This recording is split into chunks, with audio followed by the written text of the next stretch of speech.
మరి ఈ సమయంలో దేవుడైన వాక్యం ద్వారా మనతో మాట్లాడిన శ్రద్ధగా ధ్యానించుకుందాం. ప్రతి ఒక్కరు కూడా ప్రభువా, నీ దాసుడు నాతో మాట్లాడుచుంటుండగా నా హృదయాన్ని తెరువు, నా మనస్సును తెరువు, నీ పరిశుద్ధాత్మతో నన్ను అభిషేకించు. నీ దాసుని నోటిని ముట్టి, నీ దాసుని నోటి నుండి నీవే నీ ఆత్మ మాటను పలికించు ప్రభు అని ప్రార్థన చేసుకుని వాక్యాన్ని ధ్యానించుకుందాం. పరిశుద్ధుడు అయిన మా తండ్రి, రక్షకుడు అయిన మా ప్రభువా, నీ వాక్యమును ధ్యానించుటకై మమ్మల్ని అందరినీ ఇక్కడ చేర్చినందుకు వందనాలు అయ్యా. ముందు జరిగిన 2 ఆరాధనల్లోనూ నైనా నీ పరిశుద్ధాత్మ అభిషేకంతో ఎంతో దీవెనకరంగా నీ సేవను జరిపించినందుకు వందనాలు. ఈ 3వ ఆరాధనకు చేరువచ్చిన నీ బిడ్డలమైన మమ్మల్ని అందరినూ దీవించండి. ఇదే సమయంలో ప్రభువా, ఆన్లైన్ ద్వారా ఏకీభవించి నైనా నీ వాక్యాన్ని వినటకు ఆసక్తితో ఎదురు చూస్తున్న నీ పిల్లలందరినీ, మా సహోదరులందరినీ నీ పరిశుద్ధ ఆత్మతో అభిషేకించండి.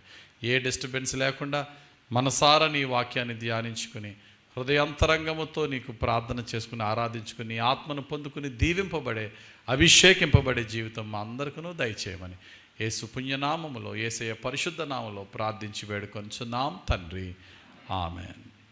దేవునికి స్తోత్రం, హల్లెలూయా.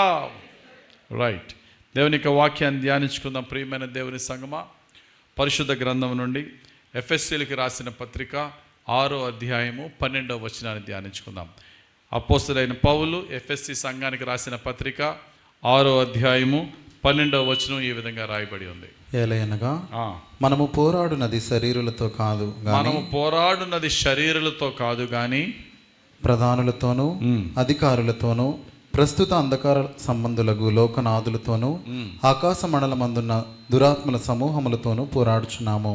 ఓకే, చదవబడిన వాక్యంలో మనం చూసినట్లయితే చాలా స్పష్టంగా ఇక్కడ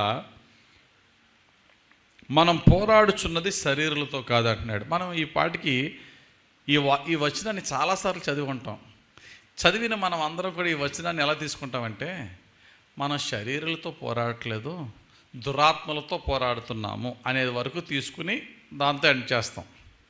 ఈ రోజుని అంతకంటే ఇంకొంచెం లోపలిగా ఇంకొంచెం డెప్త్కి వెళ్దాం. మనం శరీరాలతో పోరాడట్లేదు, దురాత్మలతో పోరాడుతున్నాం. కరెక్టే. శరీరులు అంటే ఎవరండి? శరీరం కలిగిన వారు మనుషులు. మన పోరాటం మనుషులతో కాదు, దురాత్మలతో అన్నాడు. దురాత్మలతో అంటే ఎవరా దురాత్మలు అనేది మనం చూడాలి. అంటే ఈ వచనాల్లో కొన్ని పేర్లు ఉన్నాయి, ఆ పేర్లు మనం ధ్యానించుకుందాం జాగ్రత్తగా. ఏలయనగా మనం పోరాడినది శరీరులతో కాదు కానీ, నెంబర్ 1 మొట్టమొదటిగా ఎవరండి? ప్రధానులతో. రెండోది ఎవరండి? అధికారులతో. ఎవరి ప్రధానులు, ఎవరి అధికారులు? మనం ఎవరితో, మన పోరాటం ఎవరితోట? ప్రధానులు అంటే చెప్పండి. ప్రధానులు అంటే ఎవరు? ముఖ్యమైన వాళ్ళు అంటే ఎవరు? దేశానికి ఓ ప్రధానమంత్రి, భారతదేశానికి ఓ ప్రధానమంత్రి, అమెరికా దేశానికి ఓ ప్రెసిడెంటు. అలా కాదా ప్రధానులు అంటే? పోనీ ప్రధానులు పక్కన పెట్టండి. అధికారులు ఎవరు అధికారులు అంటే? ప్రధానమంత్రులా? ఈ పాటికి ఎన్నిసార్లు చదివి ఉంటారు ఈ వాక్యాన్ని? ఎప్పుడన్నా ఈ ప్రధానులు ఎవరు, అధికారులు ఎవరు ఎప్పుడైనా యోచించారా? ఎవరు ఈ అధికారులు?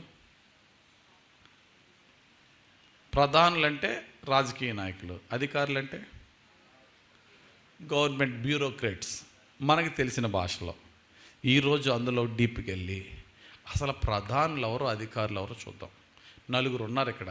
ఒకరు మన పోరాటం అంతా ప్రధానులతోనూ, 2 అధికారులతోనూ, 3 ప్రస్తుత అంధకార సంబంధులకు లోకనాథులతోనూ, లోకనాథులతోనూ, 3 ఆకాశ మండలమందున్న దురాత్మల సమూహములతోనూ పోరాడుచున్నాం. ఎన్నైనాయండి? 4 అయినాయి. మొట్టమొదటిది ప్రధానులు, రెండవది అధికారులు, మూడవది లోకనాథులు, 4వది దురాత్మ సమూహాలు. ఈ 4 ఎవరో చూద్దాం. మొట్టమొదటి ఎవరండి? ప్రధానులు. మనకి తెలిసిన ప్రధానులు ఒకలే. ఎవరాల్లో? నరేంద్ర మోడీ గారు మన దేశ ప్రధాని, అమెరికాకి డొనాల్డ్ ట్రంప్ గారు కదా, ఇస్రాయేల్కి బెంజమిన్ నెతన్యాహు, వీళ్ళు ఫేమస్ కాబట్టి వెళ్ళే. కానీ 2 రకాల ప్రపంచాలు ఉన్నాయి. ఒకటి ఫిజికల్ వరల్డ్, 2 స్పిరిచువల్ వరల్డ్. భౌతికంగా శరీరపరమైనటువంటి ప్రపంచం మన కంటికి కనబడేది. 2 ఆత్మ సంబంధమైన ప్రపంచం మన కంటికి కనబడింది. శరీరపరమైన ప్రపంచంలో ప్రధానులు అధికారులు ఎలాగుంటారో ఆత్మ సంబంధమైన ప్రపంచంలో కూడా ప్రధానులు అధికారులు ఉంటారు. ఇక్కడ మనం పోరాడేది శరీరులతో కాదంటే ఈ ప్రధానులు ఈ యొక్క అధికారులు కాదు, ఆత్మ సంబంధమైన ప్రపంచంలో ఉన్న ప్రధానుల అధికారులు. ఆత్మ సంబంధమైన ప్రపంచంలో ఉన్న ప్రధానులు ఎవరండి? అసలు ఆత్మ సంబంధమైన ప్రపంచంలో ఉన్న ప్రధానులు ఎవరితో మనం దెబ్బలాడుతున్నామండి అని అనుకోవచ్చు. ఇప్పుడు ఆత్మ సంబంధమైన ప్రధానులు ఎవరో మనకి తెలుసుకోవడానికి ప్రయత్నిద్దాం. ఈ యొక్క ప్రధానులు అధికారులు అనే మాట 2 మాటలు ఇక్కడ మాత్రమే కాదు చాలా చోట్ల వస్తాయి. ఇంగ్లీష్లో ప్రిన్సిపాలిటీస్ అండ్ పవర్స్ అని మాట ఉంటుంది. Principalities and powers. ప్రిన్సిపాలిటీస్ అంటే పవర్స్ కంటే ఎక్కువ అది ప్రిన్సిపాలిటీస్. ఇప్పుడు చూడండి, సీఎం పిఎంలు ఎక్కువ, చీఫ్ సెక్రటరీస్ కలెక్టర్స్ ఎక్కువ. ఎవరు ఎక్కువ? సీఎం పిఎంలే. చీఫ్ సెక్రటరీ అన్న కలెక్టర్ వాళ్ళ ముందు చేతులు కట్టుకోవాల్సిందే. తెలివిలో జ్ఞానంలో వీళ్ళందరూ ఎక్కువ అవ్వచ్చు, కానీ నువ్వు ఎంత టాప్ ఐఏఎస్ ఫస్ట్ ర్యాంకర్ అయినా నువ్వు అక్కడ పో అంటే వెళ్ళిపోవాలంతే. నీకు ఈ డిపార్ట్మెంట్ దా డిపార్ట్మెంట్ పో అంటే అలాగే సార్ అంతే. కాబట్టి ఈ యొక్క పవర్స్ అధికారులు వచ్చి గవర్నమెంట్ అధికారులు అయితే వీళ్ళ పైన ఉన్న వాళ్ళు ఎవరో ప్రధానులు. ఈ డిఫరెన్స్ గుర్తుపెట్టుకోండి. ప్రస్తుతం మనం ప్రధానుల గురించి ధ్యానించుకుందాం. కాకపోతే ఈ ప్రధానులు అధికారులు కలిసి ఉంటారు. ఇక్కడ మనం చదువుకున్న వచనంలో ఎఫ్ఎస్సి 6:12 వీళ్ళు చూసాం. ఇంకెక్కడ కనబడతారంటే మరికొన్ని చోట్ల కూడా కనబడతారు. ఉదాహరణకి క్రీస్తు యేసులో మనకున్న ప్రేమ ఎవ్వరూ విడగొట్టలేరు. మరణమైనను జీవమైనను, దేవదూతలైనను ప్రధానులైనను, ఉన్నవైనను రాబోనవైనను, అధికారులైనను ఎత్తైనను లోతైనను, మరి ఏది కూడా క్రీస్తు యేసు యొక్క ప్రేమ నుండి మనలను ఎడబాపలేవు అని రోమిలికి రాసిన పత్రికలో 8వ అధ్యాయము 38, 39 వచనాలు ఒక్కసారి చూడండి. ఒకసారి రోమిలికి రాసిన పత్రిక 10వ అధ్యాయము 38, 39 వచనాలు ఏమన్నాయమ్మా? మరణమైనను జీవమైనను, దేవదూతలైనను ప్రధానులైనను. ఒకసారి ఆగండి. అక్కడ దేవదూతలు అన్న వెంటనే నెక్స్ట్ మాట ఎవరు పెట్టాడు? ప్రధానులైనను. ప్రధానులే. దేవదూతలు అంటే ఎవరు చెప్పండి? దేవదూతలు అంటే ఎవరు? పరలోకంలో దేవదూతలు. ఇమ్మీడియట్ నెక్స్ట్ ఏంటన్నాడు? ప్రధానులు ఎవరు చెప్పండి? ఇప్పుడు దేవదూతలు పరిశుద్ధమైన దూతలు దేవుని సన్నిధిలో ఉన్నాయి. ఇమ్మీడియట్ నెక్స్ట్ ఉపయోగించింది ప్రధానులు, తర్వాత ఉన్నవైన రాబోవైన, తర్వాత మరి అధికారులు. ఈ ప్రధానులు అధికారులు ఈ లోక సంబంధమైన వారు కారు. ఇక్కడ కూడా ఈ ప్రధానులు అధికారులు ఉన్నారు. అయితే ఈ లోక సంబంధమైన శరీరపరమైనటువంటి లోకాధికారులు వీళ్ళు కాకపోయినను, ఆత్మ సంబంధమైన ప్రధానుల అధికారులైనను వీరును కూడా ఎవరి చేత సృష్టింపబడ్డారు? యేసు క్రీస్తు ద్వారానే సృష్టింపబడ్డారు. కొలస్సీ 1:6 తీయండి. ఇప్పుడు కొలస్సీలకు రాసిన పత్రిక 1వ అధ్యాయము 16వ వచనం, 6 కాదు 16వ వచనం చదువునాను. ఏలయనగా ఆకాశమందున్నవియు భూమి అందున్నవియు దృశ్యమైనవి గాని అదృశ్యమైనవి గాని. ఏంటంటే దృశ్యమైనవి కానీ అదృశ్యమైనవి గాని అంటే అర్థం ఏంటంటే ఇక్కడ ఇప్పుడు చదువుకుంటున్న ప్రధానులు అధికారులు దృశ్యమైన వారు అదృశ్యమైన వారా? చెప్పండి. మనకి తెలిసిన మన నరేంద్ర మోడీ ప్రధానులు దృశ్యమైన వారు. ఇక్కడున్న ప్రధానులు అధికారులు అదృశ్యమైన వారు. దృశ్యమైన వారే కానీ అదృశ్యమైన వారు కానీ. అవి సింహాసనములైనను, అది సింహాసనమైన ప్రభుత్వములైనను, ఇది చూడండి, ప్రభుత్వములైనను, ప్రధానులైనను, అధికారములైనను, సర్వమును ఆయన యందు సృజింపబడెను. సర్వమును ఆయన ద్వారాను ఆయనను బట్టి సృజింపబడెను. చాలు. దేశానికి ఎంతమంది ప్రధానులు ఉంటారు? 600 మంది ఉంటారా? ఒక 5-6 ఉంటాయి కదమ్మా. మన దేశానికి ఒక 5-6 ప్రధానులు ఉన్నారు కదా. మాట్లాడమే చెప్పు. ఎంతమంది ఉంటారు మన దేశానికి ప్రధానమంత్రి? ఒక్క 5 నిమిషాలు టైం ఉండి ఆలోచించి చెప్తానా? ఎంతమంది ఉంటారు? ఒకలే దేశానికి ఒకే ఒక ప్రధానమంత్రి. పాకిస్తాన్కి ఎంతమంది ప్రధానమంత్రులు? ఒకలే. కొన్ని దేశాలకు ప్రధానమంత్రి ప్లేస్లో ప్రెసిడెంట్ ఉంటారు, మరి కొంతమందికి కింగ్ ఉంటారు. ఒకలే టాప్ హెడ్, వాళ్ళ ప్రధానులు అన్నమాట. ఇప్పుడు శరీరపరమైన మనం అనుకున్నాం, ఇప్పుడు ఆత్మ సంబంధమైన ప్రధానులు చూద్దాం. సాతానుడండి పరలోకంలో దేవునికి విరోధంగా వాడు యోచించినప్పుడు దేవుడు వాడిని పరలోకం నుంచి గెంటేశాడు. గెంటేసినప్పుడు వాడితో పాటు ఏం చేశాడండి? వాడితో పాటు కొంతమంది దేవదూతలను కూడా వెంబడించేస్తే వాళ్ళనే ఫాలెన్ ఏంజల్స్ అన్నారు. వారే పరలోకంలో నుండి నెట్టివేయబడిన దూతలు. ఎంతమంది ఉన్నారు?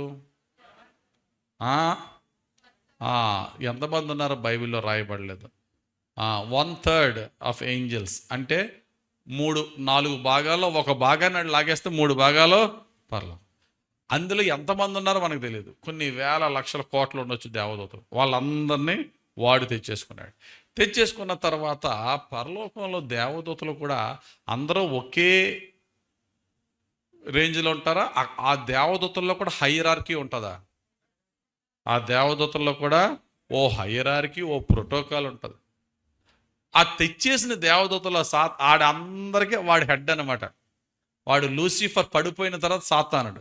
వీడి కింద ఉన్న దేవదూతలను ఏం చేశాడంటే, అరే పరలోకాన్ని ఎలాగే పోగొట్టుకున్నాం, భూమి అంతటిని కూడా మనం పాలించేద్దామని చెప్పి వాడు ఏం చేశాడంటే, ఆ దేవదూతల్లో హైరార్కీని బట్టి, రే ఇండియా అంతా నీది, పాకిస్తాన్ నీది, అమెరికా నీది, ఆఫ్ఘనిస్తాన్ నీది, ఇస్రాయేల్ నీది. ఎవరికి ఇచ్చాడు? ఆడి కిందున్న దూతల్లో ప్రధానులకి ఇచ్చాడు. దూతలలో అర్థమైంది. ఇప్పుడు ప్రధానులు అంటే ఎవరు?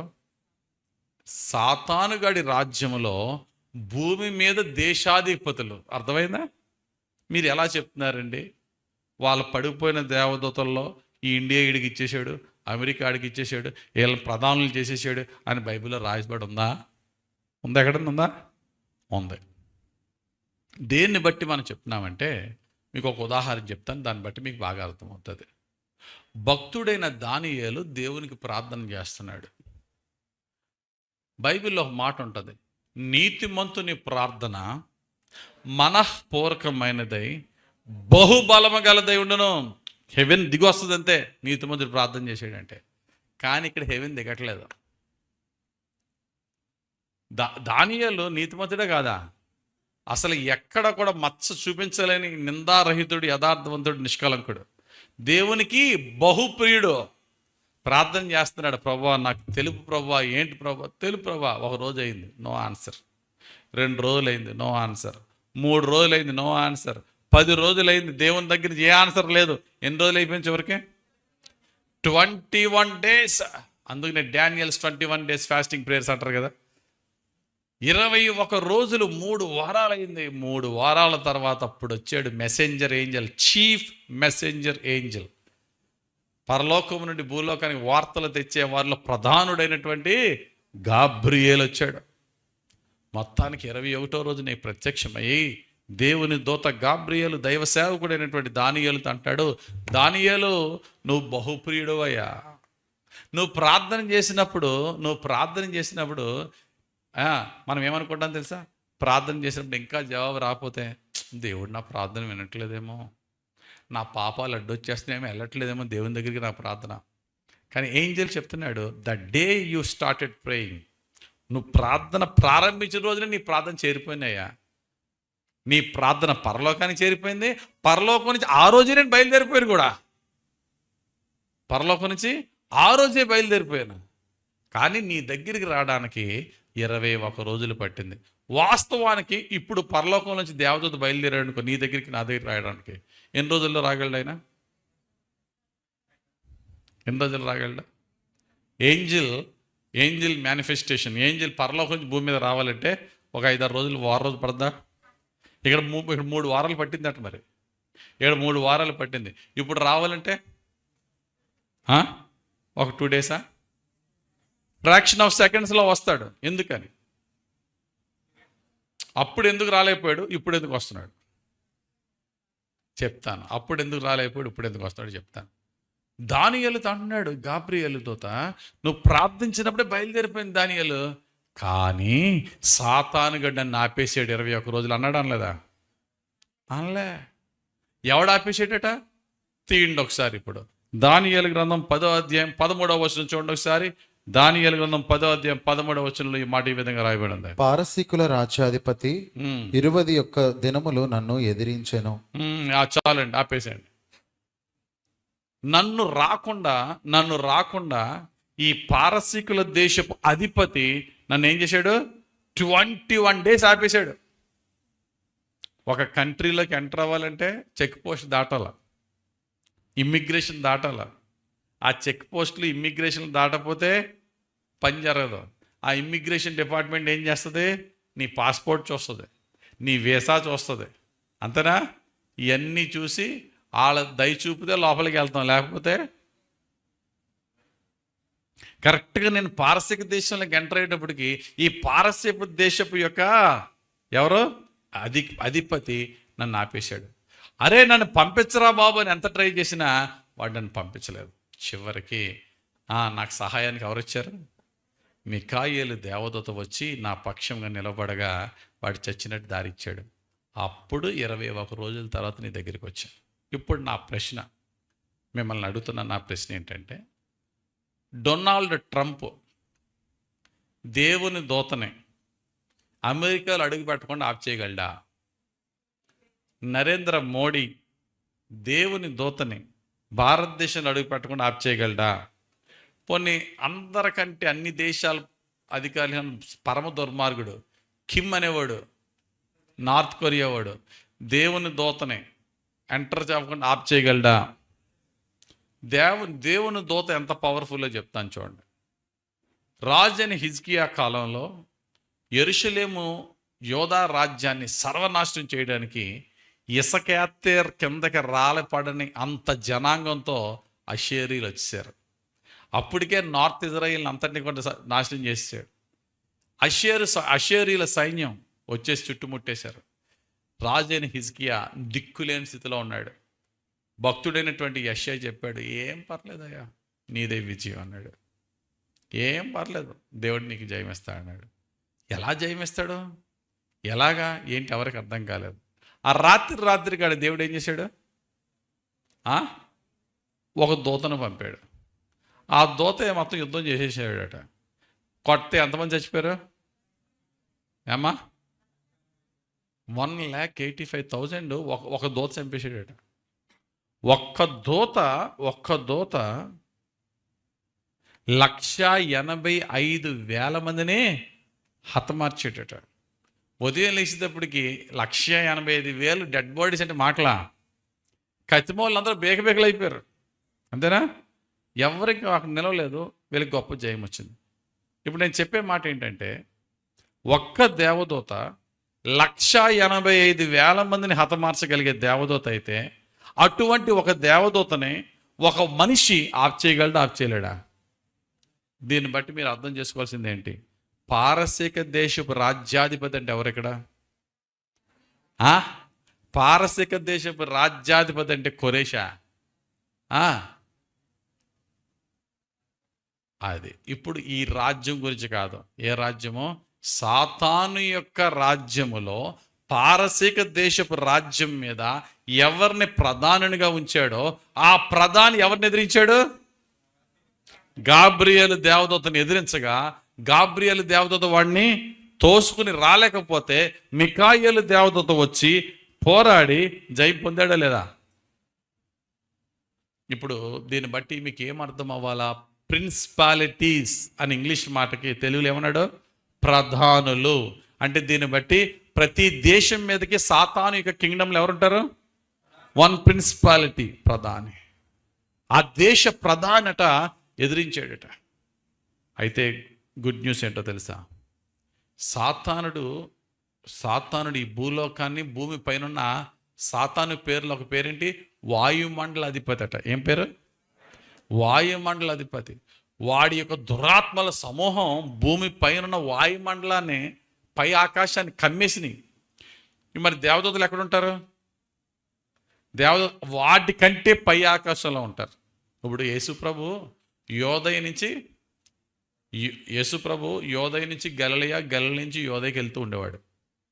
ఎందుకంటే యూదులందరూ కూడా యెరూషలేము ఉండేది ఎక్కడ? యోదయలో. యేసుప్రభు కపెర్నహూము నజరేతు ఉండేది ఎక్కడ? గలిలయలో. యోదయ అనేది ఒక జిల్లా, గలిలయ అనేది ఒక జిల్లా. ఈ జిల్లా నుండి జిల్లాకి యేసుప్రభు రెగ్యులర్గా వెళ్తూ ఉండేవాడు. మధ్యలో ఏముంది? సమరయ. ఈ సమరయలో యూదులు కాదు, యూదవేతరులు ఉండేవారు. యూదులు అంటే వీళ్ళకి ఇష్టం ఉండదు, వీళ్ళంటే యూదులకి ఇష్టం ఉండదు. అందుకని ఒకసారి యేసుప్రభు గలిలయ నుండి యోదయకి వెళ్తున్నప్పుడు సమరయలు ఏం చేశారు? రానవ్వలేదట. అందుకని యాకోబు యోహాన్లు ఏమన్నారు? ప్రభు నువ్వను ఆకాశ జగ్గిన కాల్చిపడేస్తానంటారు వాళ్ళు. అరే మీరు అలా చేయొద్దని చెప్పి వాళ్ళని గద్దించాడు యేసయ్య. ఎలాగైతే యోదయ నుంచి గలిలయ నుంచి యోదయకి వెళ్ళాలంటే మధ్యలో ఏం దాటాలా? ఈ సమరయ నెల దాటాలో. దేవదూతలు ఉన్నాయి. ఆ దేవదూతలు అందరూ ఎక్కడుంటారు? దేవుని పరలోకంలో ఉంటారు. మనుషులు ఎక్కడ ఉంటారు? భూలోకంలో ఉంటారు. మధ్యలో ఈ వాయుమండల అధిపతి ఎవడు? సాతానుడు. ఇప్పుడు ఏంజల్ హెవెన్ నుంచి భూమికి రావాలన్నా, భూమి మీదకి వచ్చిన ఏంజల్ భూమి నుంచి హెవెన్కి వెళ్ళాలన్నా దేని దాటికెళ్ళాలా? ఈ వాయుమండలాధిపతిని దాటికెళ్ళాలా. మొత్తం దురాత్మలతో నిండిపోయిన వాళ్ళని దాటికెళ్ళాలా. ఇప్పుడు గాబ్రియల్ దాటొద్దామంటే గాబ్రియల్ ఆపేశారు వీళ్ళు. మికాయేలు వచ్చి యుద్ధం చేస్తేనే కానీ పని జరగలేదు. కానీ ఎంతవరకు అంటే క్రొత్త నిబంధన స్టార్ట్ అయ్యేంత వరకు, యేసు ప్రభు మరణ పునరుద్ధాన ఆరోహణం వరకే ఈ ఇబ్బంది. యేసు ప్రభు మరణ పునరుద్ధాన ఆరోహణం తర్వాత ఏమైంది తెలుసా? మొత్తం లైన్ క్లియర్ చేసాడు యేసయ్య. మనందరూ అనుకుంటాం యేసు ప్రభు మరణం మనల్ని పరలోకాన్ని తీసుకెళ్ళడానికి మార్గం ఏర్పరిచాడు అనుకుంటాం. కానీ ఇంకో మార్గం ఏంటి తెలుసా? మనల్ని పరలోకం తీసుకెళ్లే మార్గం కంటే ముందు పరలోకంలో దేవదూతలు భూమి మీదకి రావడానికి మార్గం ఏర్పరిచాడు దేవుడు. ఎవర్రా ఈ దేవదూతలు అంటే ఏమన్నాడండి? హెబ్రీయులకు రాసిన పత్రిక 1వ అధ్యాయము 14వ వచనం, 13, 14వ వచనంలో దేవుడని యెహోవా దేవదూతల గురించి చెప్పిన మాట చదవండి ఒకసారి. అయితే నేను నీ శత్రువులను నీ పాదములకు పీఠంగా చేయి వరకు నా కుడి పార్శ్వమున కూర్చుండము అని దూతలతో ఎవరిని గూర్చైనా ఎప్పుడైనాను చెప్పెనా? వీరందరూ రక్షణయను స్వాస్యము పొందబో వారికి పరిచారము చేయుటకై పంపబడిన సేవకులైన ఆత్మలు కాదు. ఈ దూతలందరూ రక్షణను స్వాస్యం పొందగోరుచున్న మనకి పరిచర్య చేయటానికి సేవకులైన ఆత్మల కారా? ఆత్మస్వరూపులైన దేవదూతలు మనందరి చుట్టూరు ఉండి మనకు పరిచర్య చేస్తున్నాయట. ఎప్పుడట? యేసు ప్రభు మరణానికి ముందు ఒక దూత భూమి మీదకి రావాలంటే, దైవ సేవ దగ్గర రావాలంటే 21 రోజులు పట్టింది గాబ్రియల్ దేవదూత. కానీ మనం ఇక్కడ చూస్తున్నాం అంటే చాలా అడ్డులు ఆటంకాలు జయించుకుంటూ వస్తున్నారు. కానీ యేసు ప్రభు మరణ పునరుద్ధానం తర్వాత యేసు ప్రభు మార్గాన్ని ఇచ్చాడు. అందుకనే నతానియేలు అంటాడు యేసు ప్రభు, నతానియేలు నువ్వు అక్కడ అంజూరపు చెట్టు కింద కూర్చున్నప్పుడే నేను చూశాను అంటాడు. అమ్మో నువ్వు ఇప్పుడు వచ్చావు, నిజమే నేను అక్కడ కూర్చున్నాను, ఎలా తెలుసు? నువ్వు నిజంగా దేవుని కుమారుడివే, నువ్వు నిజంగా మెస్సయ్యవే అని ఇలా చెప్తే, నేను ఎక్కడ కూర్చున్నావో అది చిన్న మాట నేను చెప్పినందుకే నువ్వు ఎంత ఆశ్చర్యపడుతున్నావు. ఇక్కడి నుంచి నువ్వు ఏం చూడబోతున్నావట? మనుష్య కుమారునిగా దేవదూతలు ఎక్కుతూ దిగుతూ వచ్చుట మీరు చూచేదారు. చదువున్న మాట యోహాను సువార్త 1వ అధ్యాయం 51వ వచనం. యోహాను సువార్త 1వ అధ్యాయం 51వ వచనం. మరియు ఆయన, మీరు ఆకాశము తెరవబడుటయు దేవుని దూతలు మనుష్య కుమారుని పైగా ఎక్కుటయును దిగుటయును చూతురని మీతో నిశ్చయముగా చెప్పుచున్నాను. ఇప్పుడు చెప్పండి, ఆకాశం ఏమైంది? యేసు ప్రభు యొక్క మరణ పునరుద్ధాన ఆరోహణం ద్వారా ఆకాశం ఏమైంది? హెవెన్ ఏమైంది? తెరవబడింది. ఇప్పుడు హెవెన్ నుండి దేవదూతలు ఏమవుతున్నారు? మనుష్య కుమారుని మీద కంటే మనుష్య కుమారుడు ఒక మార్గాన్ని వేసేసాడు. ఈ 7 వల్ల ఎక్కుతున్నారు, దిగుతున్నారు, ఫుల్ ఫ్లో. కావలసినంత మంది దేవదూతలు మనకు పరిచయం చేయడానికి వస్తున్నారు. ఇప్పుడు నా ప్రశ్న, మరి గాబ్రియేలు దూత దానియేలు దగ్గర రావడానికి 21 రోజులు పట్టింది కదా, అడ్డుకున్నారు కదా ఈ ప్రధానులు, అధికారులు. మరి ఇప్పుడు దేవదూతలు వస్తున్నప్పుడు, దేవుని పరలోకం నుండి దేవదూతలు వస్తున్నప్పుడు ఈ ప్రధానులు, అధికారులని దేవదూతలు ఉన్నారా లేరా? అడ్డుకుంటున్నారా అడ్డుకోవట్లేదా? చెప్పండి.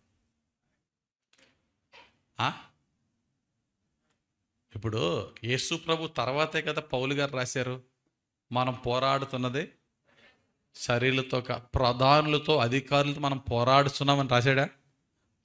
మనం వాళ్ళతో పోరాడుతున్నామంటే వాళ్ళు ఉన్నట్ట లేనట్ట చెప్పండి? ఉన్నట్టు. మరి దానియేలు టైంలో వారు ఉన్నారు, దానియేలు దగ్గరికి దేవదూతను రాకుండా వాళ్ళు ఆపేశారు. మరి ఇప్పుడు ఉన్నారా? వాళ్ళు ఉన్నారా? ప్రధానులు అధికారులు దురాత్మ సమూహం ఉందా? ఉంది. మరి ఇప్పుడు ఆప్ చేయట్లేదా? ఎందుకని? దేవుడు ఏర్పరిచాడు మార్గం. ఎలా ఏర్పరిచాడు చెప్పండి? అప్పుడు ఉన్నారు, ఇప్పుడు ఉన్నారు. శిలువలో మరణం జయించిన తర్వాత,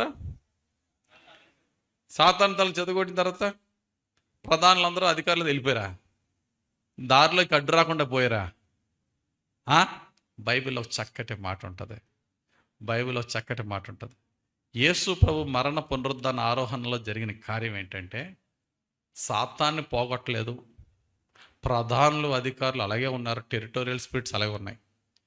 సాతాను దూతలు దేవుని దూతలు అడ్డగించే ప్రయత్నంలో ఉన్నారు, దేవుని బిడ్డల్ని ఇబ్బంది పరిచే ప్రయత్నం ఉన్నారు. కానీ దేవుడు వారిని నిరాయుధులుగా మార్చెను అనే మాట ఉంటుంది. చాలా పవర్ఫుల్ వర్డ్ అది. చదవండి ఒకసారి. కొలస్సీలకు రాసిన పత్రిక 2వ అధ్యాయం 15వ వచనం. కొలస్సీలకు రాసిన పత్రిక 2వ అధ్యాయము 15వ వచనం. ఆయనతో కూడా మిమ్మును జీవింపచేసెను. ఆయన ప్రధానులను అధికారులను నిరాయుధులనుగా చేసి, ఆయన ఇక్కడ చూడండి, ఆ రెండు మాటలు కనబడుతున్నాయా? ప్రధానులు అధికారులు. ఇక్కడ ఎక్కడంటే మీరు ప్రధానులు అధికారులు అంటే దయచేసి ప్రైమ్ మినిస్టర్లు చీఫ్ మినిస్టర్ల దగ్గరికి వెళ్ళొద్దు. ఆయన ప్రధానులను అధికారులను నిరాయుధులుగా చేసి సిలువ చేత జయోత్సవముతో వారిని పట్టి తెచ్చి బాహాటముగా వేడుకకు కనుపరచెను. చాలు. ఇక్కడ మీరు ఆ లిటరల్ గా ఆ వర్డ్ ఒకటి తీసుకోండి. ఈ ప్రధానులు అధికారులు అంటే సాతాను యొక్క అధికారం క్రింద ఉన్న చీఫ్స్ అన్నమాట, చీఫ్ రోలర్స్. ఈ రోలర్స్ని దేవుడు ఏం చేశాడట? నిరాయుధులుగా చేశాను. ఇప్పుడు చెప్పండి, నిరాయుధులు అంటే ఏంటి? నిరాయుధము. ఆయుధం అంటే ఏంటండి? ఎనీ సోల్జర్, ఎనీ ఫైటర్, ఎవడన్నా సరే, ఏ యుద్ధ వీరుడన్నా సరే, వాడు స్ట్రాంగ్ అండి, ఈడు పవర్ఫుల్ అండి. ఎప్పుడు without weapon no soldier is powerful. ఇప్పుడు ఉదాహరణకి మైక్ టైసన్ ఉన్నాడు అనుకోండి, బలవంతుడే కాదా? మనల్ని గుద్దుకు చంపేస్తాడు. ఆడు మహాబలవంతుడు. మనలో ఎవరో ఆడితే దెబ్బలాడలే. వాడు నిన్ను నన్ను చంపేయడానికి వచ్చేస్తున్నాడు ఇలాగా. వాడు రెండు చేతులు చాలు, ఒక చెయ్యి చాలు, గుద్దుకు చంపేస్తాడు. మనల్ని చంపేయడానికి వచ్చేస్తున్నాడు. మన దగ్గర మనకి ఆడి దగ్గర మన ఆడితో దెబ్బలాడేంత బలం లేదు, కానీ సింపుల్గా మన చేతిలో రివాల్వర్ ఉంది. ఏమా? వాడి చెయ్యి అంత లేవు, కానీ మనం సింపుల్గా మన చేతిలో ఓ రివాల్వర్ ఉంది. వాడు రే చంపేస్తాను రా అంటే నువ్వు నేను రివాల్వర్తో ఇలా ఉంటాం. అయినా వస్తాడా మీదకి? దండం పెట్టి పరుగో పారిపోతాడు. కారణం ఏంటంటే ఆడి జిమ్ బాడీ బుల్లెట్ లోపలికి వెళ్ళకుండా చేస్తుందా? ఆడి కష్టపడి సంపాదించిన బాడీ అంతా క్షణంలో ఎగిరిపోద్ది. అంటే it's not how strong you are, what makes you powerful is the weapon you carry gives you power. నువ్వు ఎంత బలవంతుడు కాదో, నీకెంత శక్తి గల ఆయుధం నీ చేతిలో ఉందో దాన్ని బట్టి నువ్వు శక్తివంతుడు అవుతావు. ఇప్పుడు యేసు ప్రభు ఏం చేశాడట? ఆయన సిలువ మీద మరణించడం ద్వారా మరణపు కోరలనైనా విరిచేశాడు, సాతాను శక్తులను లయపరిచాడు. ప్రధానులు అధికారులు ఉన్నారు, కానీ వారు నిరాయుధులు. అంటే అర్థం ఏంటి? వారి దగ్గర శక్తి లేదు. వాళ్ళు రెసిస్ట్ చేయడానికి ట్రై చేస్తారు పోరాల్లో, కానీ ఎప్పుడైతే మరి పరలోకం నుంచి వచ్చే దేవదూతలేమో దే ఆర్ ఫుల్లీ పవర్ఫుల్. మరి కింద ఉన్న దురాత్మల సమూహం ఏమో వాళ్ళ పవర్ ఒకప్పుడు చాలా పవర్ఫుల్. యేసయ్య వారిని నిరాయుధులుగా మార్చాడు కాబట్టి వారు ఆటంకపరిచే శక్తి ఇప్పుడు వారికి లేదు. కాబట్టి దేవదూతల యొక్క పరిచర్య మనకి సంపూర్ణంగా జరుగుతుంది. దేవునికి స్తోత్రం కలుగును గాక. కాబట్టి మొట్టమొదటి పాయింట్ ధ్యానించుకున్నాం. ప్రధానులు అంటే ఎవరు చెప్పండి? ప్రధానులు అంటే top level of demonic rulers in this world. సాతానుడు క్రింద ఉన్న టాప్ రూలర్స్, దేశాధిపతులు అన్నమాట, దేశ ప్రధానులు స్పిరిట్ వరల్డ్లో. ఆ తర్వాత నెక్స్ట్ అధికారులు అన్నాడు. ఆ నెక్స్ట్ ఎవరండి? అధికారులు. ఒక హైరార్కీ తీసుకుందాం. అందరికన్నా టాప్ ఎవరమ్మా? అందరికన్నా టాప్ సాతానుడు. అందరికన్నా టాప్ ఎవరు? సాతానుడు. సాతాను కింద ఎవరమ్మా? ప్రిన్సిపాలిటీస్ అంటే ఎవరు? ప్రధానులు. ఇలా దేశాన్ని పనిచేసుకుంటారు. వీళ్ళ కింద ఉన్నవారు అధికారులు. థర్డ్ లెవెల్ అనమాట అధికారులు. ఈ అధికారులు ఎవరు? ఇందాక మీకు చెప్పాను చూసారా, ప్రధానులు అంటే రాజకీయ నాయకులు, అధికారము గవర్నమెంట్లో ఉన్నవారు. అధికారులు అంటే ఎవరు? IAS officers. అంటే సమస్తమైన రూలింగ్ వారి చేతిలో ఉంటుందన్నమాట. ఈ అధికారులు సమస్తమైన గవర్నమెంట్స్ మీద ఆధిపత్యం కలిగిన వారు, ప్రభుత్వాల మీద అధికారం కలిగిన వారు. వీరి అధికారంతోనే ఏదన్నా చట్టాలు జరుగుతూ ఉంటాయన్నమాట. వీళ్ళు ఒక రకమైన దూతలు. వీళ్ళు ఏం చేస్తారు? ఉదాహరణకి అధికారుల గురించి మీకు తెలియాలి అంటే, యేసు ప్రభుని సాతానుడు 40 రాత్రింపగల శోధించి, యేసు ప్రభు ఉపవాస ప్రార్థనలో సాతానుతో దెబ్బలాడినప్పుడు ఒకానొక సమయంలో యేసు ప్రభుని ఒక ఎత్తైన శిఖరం మీదకి లేక కొండ మీదకి తీసుకెళ్ళి రకరకాలుగా శోధించినట్టు బైబిల్లో చూస్తున్నాం.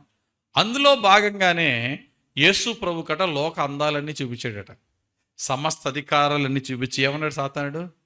ఈ అధికారములు నా చేతిలో ఉన్నాయి, నువ్వు నాకు సాగిల పడితే ఏం చేస్తాను? చదవండి అన్నమాట. లోకాసు వార్త 4:6. లోకాసు వార్త 4:6 మనం చూస్తే, ఈ అధికారం అంతయు ఈ రాజ్యముల మహిమయు నీకిత్తును, అది నాకు అప్పగింపబడి ఉన్నది, అది ఎవరికి నేను ఇయ్యగోరుదునో వానికిత్తును. చాలు. అది నాకు అప్పగింపబడి ఉన్నదనే మాట ఉందా లేదా? అంటే అవి కూడా ఆడి సొంతం కాదు. ఫర్ సమ్ టైం, కొంతకాలానికి ఈ భూమి మీద అధికారం దేవుడు ఎవరికి ఇచ్చాడు? సాతానికి ఇచ్చాడు. వాడేం చేస్తాడట? వాడికి ఇష్టమైన వాడి దూతలకి ఆ అధికారాలు ఇచ్చి ఈ లోకాన్ని ఆడు పాలిస్తూ ఉంటాడు. కాబట్టి ముందు ప్రధానులు, ఆ తర్వాత ఎవరు? అధికారులు. వాడి దూతల్లో నెక్స్ట్ లెవెల్ ఎవరు? అధికారులు. ఆ తర్వాత లెవెల్ మనం చూసినట్లయితే 3వ లెవెల్ ఏమన్నాడంటే, ప్రస్తుత అంధకార సంబంధులకు లోకనాథులు. ఇంగ్లీష్లో అంటాడు the rulers of darkness of this world. ఈ లోకాన్ని అంధకారములో నింపేసేవారు. ఏమండి చెప్పండి, ఈ లోకాన్ని వెలిగించేది ఎవరు? చెప్పండి, ఈ లోకాన్ని వెలిగించేది ఎవరు? యేసు క్రీస్తు యొక్క సువార్త వెలుగు అనే మాట ఉంటుంది. సువార్త వెలుగు. ఆ వెలుగును ప్రకాశింప చేయకుండా చేసేదే ఈ యొక్క దూతలట. ఎలా చేస్తారట వెలుగు ప్రకాశింప చేయకుండా ఉండాలంటే? ఈ యుగ సంబంధమైన దేవత అవిశ్వాసులైన వారి మనోనేత్రములకు గుడ్డితనము కలుగజేయడానికి కారణం ఏంటట? సువార్త ప్రకాశము వారిలో ప్రకాశింపకుండా లాగున. చదవండి అన్నమాట. కొరింథీయులకు రాసిన 2వ పత్రిక 4వ అధ్యాయము 4వ వచనం చూస్తే 2 Corinthians 4:4. దేవుని స్వరూపి అయ్యున్న క్రీస్తు మహిమను కనపరచు సువార్త ప్రకాశము వారికి ప్రకాశింపకుండా నిమిత్తము ఈ యుగ సంబంధమైన దేవత అవిశ్వాసులైన వారి మనోనేత్రములకు గ్రుడ్డితనము కలుగజేసెను. అది ఈ యుగ సంబంధమైన దేవత అంటే ఎవరు? సాతానుడు. వాడు ఈ బాధ్యత ఎవరికి అప్పగిస్తున్నాడట? ప్రస్తుత అంధకార సంబంధులకు లోకనాథులు. ఈ లోకనాథులు పని ఏంటి తెలుసా? 2 పనులు. ఒకటి, సువార్త మనుషుల హృదయంలోనికి వెళ్లకుండా వారిని చీకటి చేయడం. 2, లోకనాథులు అంటే వారిని పరలోకానుసారంగా కాకుండా లోకానుసారంగా మనుషులు మార్చేయడం. లోకానుసారమైన విగ్రహారాధన, లోకానుసారమైనటువంటి కల్ట్స్, విశ్వాసములోనే తప్పుడు మార్గాల్లోకి వెళ్ళడం, లోకానుసారమైనటువంటి న్యూ ఏజ్ రకరకాల మతాలను సృష్టించడం, లోకానుసారమైనటువంటి కరప్షన్, ఇమ్మొరాలిటీ, సమస్తమైన వైలెన్స్, ఏది వాక్యానికి విరోధమో దానికి భిన్నంగా ఈ యొక్క లోకానుసారమైన జీవితంలోనికి మనుషుల్ని ఆ చీకటి అంధకారం నడిపించడమే. ఒక మాటలో చెప్పాలంటే మనుషులను దేవునికి అవిధేయులుగా మార్చేవారు. వీళ్ళందరూ కూడా మనుష్యులను దేవునికి అవిధేయులుగా మార్చుట, మనుషులు దేవుని సువార్త అనే వెలుగుని పొందకుండా వారి హృదయాలను చీకటిమయం చేయుట. అందుకనే ఈ యొక్క ఎఫ్ఎస్సీలకు రాసిన పత్రిక 2వ అధ్యాయం 2వ వచనం చూస్తే ఎఫ్ఎస్సి 2:2లో ఈ మాట ఉపయోగిస్తాడు. వాయుమండలాధిపతి అంటాడు. చదవనమాట ఎఫ్ఎస్సి 2:2 చదువునా. మీరు వాటిని చేయొచ్చు వాయుమండల సంబంధమైన అధిపతిని, వాయుమండల సంబంధమైన అధిపతిని అనగా అవిధేయులైన వారిని ఇప్పుడు ప్రేరేపించు శక్తికి అధిపతిని అనుసరించి ఈ ప్రపంచ ధర్మము చొప్పున మునుపు నడుచుకొంటిరి. చాలు. ఇక్కడ చెప్తున్నాడు పౌలు భక్తుడు, వాయుమండలాధిపతి. వాడి పని ఏంటంటే ఇప్పుడు ప్రేరేపించు శక్తి. ఏంటి ప్రేరేపించు శక్తి? ఈ లోక ధర్మము చెప్పున, ఈ ప్రపంచ ధర్మము చెప్పున, not according to the word, not according to the heavenly administration, according to the worldly ruling, worldly lusts, worldly attractions, ఈ లోక సంబంధమైన ఆకర్షణలకు గురి చేసి దేవుని సువార్త ఎవరిలోనికి వెళ్లకుండా చేసి వారి హృదయాలను చీకటి చేసి రకరకాల దేవుని వాక్యానికి వ్యతిరేకమైన జీవితంతో చేసి చివరికి దేవునికి అవిధేయులుగా చేసేవారు ఈ లోకనాథులు. అర్థమైంది? అర్థం అవ్వలేదా? ఇప్పుడు ముగ్గురు గురించి చెప్పుకున్నాం. ఒకటి ప్రధానులు. ప్రధానులు అంటే ఎవరు? ఆయా దేశం మీద అధికారులుగా ఉన్నవారు. వాళ్ళ కింద ఉన్నవారు అధికారులు. అధికారులు అంటే సమస్త ప్రభుత్వాన్ని వారి చేతిలో పెట్టుకుని అవినీతిలో నడిపించేవారు. మూడవదిగా లోకనాథులు. ఈ లోకనాథులు ఎవరంటే దేవుని సువార్త ప్రకాశ కాంతిని వారి చోట్ల ప్రకాశింపకుండా మనుషుల హృదయాలను కఠినపరిచి దేవునికి అవిధేయులుగా చేసేవారు. అర్థమైంది? అర్థం లేదా? అండ్ లాస్ట్ అండ్ ఫైనల్ 4వదిగా మనం చూసినట్లయితే ఆకాశ మండలమందున్న దురాత్మ సమూహములతో. ఈ ఎవరండి? దురాత్మ సమూహములతో. ఇప్పుడు వీళ్ళ గురించి మనకు పైన ముగ్గురు తెలియదు, వీళ్ళే తెలుసు మనకు. ఎవరు? దయ్యాలు. ఇది దయ్యం పట్టిందండి, ఆమె దయ్యం పట్టిందండి. దురాత్మలు, దురాత్మల సమూహం, దయ్యాలు. మనం సాతాను అంటే ఈ దయ్యాల వరకే మనకు వెళ్తుంది. వీళ్ళ దయ్యాలు వెనకాల పైన ఎవరున్నారు? లోకనాథులు ఉన్నారు. వీళ్ళ పైన ఎవరున్నారు? అధికారులు ఉన్నారు. వీళ్ళ పైన ఎవరున్నారు? ప్రధానులు ఉన్నారు. వీళ్ళందరి పైన ఎవరున్నారు? అక్కడ సాతాను. ఎవరికన్నా దయ్యం పట్టినాడు ఎవరు? నేను లూసిఫర్ని, నేను సాతానని. నిజంగా సాతాను అనేసుకుంటారు. ఇంకో ఊర్లో ఆడంటాడు నేను లూసిఫర్ని, నేను సాతాన్ని అంటాడు. Lucifer Satan is not a omnipresent. సాతానుగాడు అన్ని చోట్ల ఉండేవాడు కాదు. ఇక్కడ ఉన్నాడు, ఇక్కడే ఉంటాడు. మరి ఇంకోడు ఆడు కూడా లూసిఫర్ అంటున్నాడు. ఆడు కూడా అంటే అర్థం ఏంటి తెలుసా? వీళ్ళు గురువు గారి పేర్లు ఉపయోగించుకున్నారంతే. వీళ్ళంతా నేను ఎంత పవర్ఫుల్ అని చెప్పుకోవడానికి వీళ్ళ పేర్లు ఉపయోగించుకుంటున్నారంతే. వీళ్ళంతా దురాత్మల సమూహం. ఇప్పుడు మనకి కళ్ళ ముందు మనకు కనబడే వాళ్ళు ఎవరంటే ఈ దయ్యాలు. మనుషులు పీడిస్తున్నాయి, పీడించట్లేదా? మనుషులు పీడించే దయ్యాలు 2 రకాలు. ఇది గుర్తుపెట్టుకోండి. మనుషులు పీడించే దయ్యాలు 2 రకాలుగా బైబిల్లో మనం చూడొచ్చు. ఎవర్రా మనుషులు పీడించే దయ్యాలంటే నెంబర్ 1 అపవిత్ర ఆత్మలు. ఉన్నాయా లేవా? బైబిల్లో ఉన్నాయి అపవిత్ర ఆత్మలు. అండ్ రెండోది ఏంటంటే, ఒకటి అపవిత్ర ఆత్మలు, రెండోది దురాత్మలు. దయ్యాలు 2 రకాలు. ఒకటి అపవిత్రాత్మలు, 2 దురాత్మలు. 2 ఒకటే కదండి అనే ఆలోచన రావచ్చు. అంతేనా? అపవిత్రాత్మలన్నా దురాత్మలన్నా ఒకటే కదండి. వీళ్ళందరూ ఒకటే దయ్యాలే, కానీ వీళ్ళ ఆఫీసులు వేరు. వీళ్ళ ఆఫీసులు వేరు. అపవిత్రాత్మ ఆఫీస్ ఏంటి, దురాత్మ ఆఫీస్ ఏంటి చూద్దాం. అపవిత్రాత్మ ఒకళ్ళలో దూరితే వాడిని ఎలా అటాక్ చేస్తుంది, దురాత్మ వాళ్ళలో దూరితే ఎలా అటాక్ చేస్తుంది. ఆ పేరులోనే అర్థం ఉంది మీకు. ఆ పేరునే మనకు అర్థం అవ్వడానికి దేవుడు పెట్టించాడేమో. అపవిత్ర ఆత్మ. అపవిత్ర ఆత్మ ఒక మనిషిలోనికి ఆ అపవిత్ర ఆత్మ ప్రవేశించినప్పుడు ఆ అపవిత్ర ఆత్మ యొక్క ఫస్ట్ మెయిన్ ఎజెండా ఏంటి? వాడిని అపవిత్రపరచడమే. To make him unclean, to defile. వాడిని అపవిత్రపరచడమే వాడి పని. అందుకనే అపవిత్రాత్మ ఇంగ్లీష్లో ఏమన్నారు? Unclean spirit. వాడిని ఎలా అపవిత్రపరచడంలో ముఖ్యమైన అపవిత్రత ఏంటంటే వ్యభిచారం. అపవిత్ర ఆత్మ ఒక మనిషిలోనికి ప్రవేశించినప్పుడు వాడికి వ్యభిచారపు తలపులు, వ్యభిచారపు ఆలోచనలు, వ్యభిచారపు కళ్ళలో, లేకపోతే వివాహం అయిన తర్వాత చేసేది వ్యభిచారం, వివాహానికి ముందు చేసేది ఫార్నికేషన్, జారత్వం. ఇంకా పెళ్ళి ఉండదో ఏముండదో, గర్ల్ ఫ్రెండ్ అంటాడు, బాయ్ ఫ్రెండ్ అంటాడు, భయంకరమైన అపవిత్రమైన జీవితం జీవించేసి వారి శరీరాలను అపవిత్రపరుచుకుంటారు.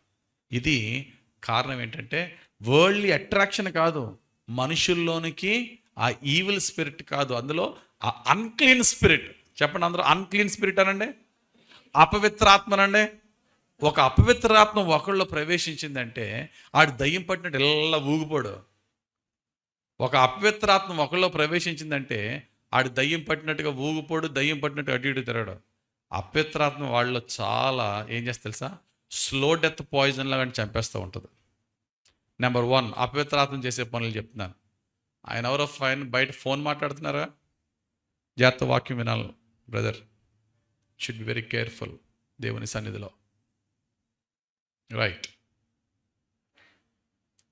అపవిత్రాత్మ ఒక మనిషిలోనికి వచ్చిందంటే ఆ అపవిత్రాత్మ చేసే ఫస్ట్ థింగ్ ఏంటి తెలుసా, వాడిలో ఉన్న రక్షణను దోచుకుంటాడు, పరిశుద్ధతను దోచుకుంటాడు.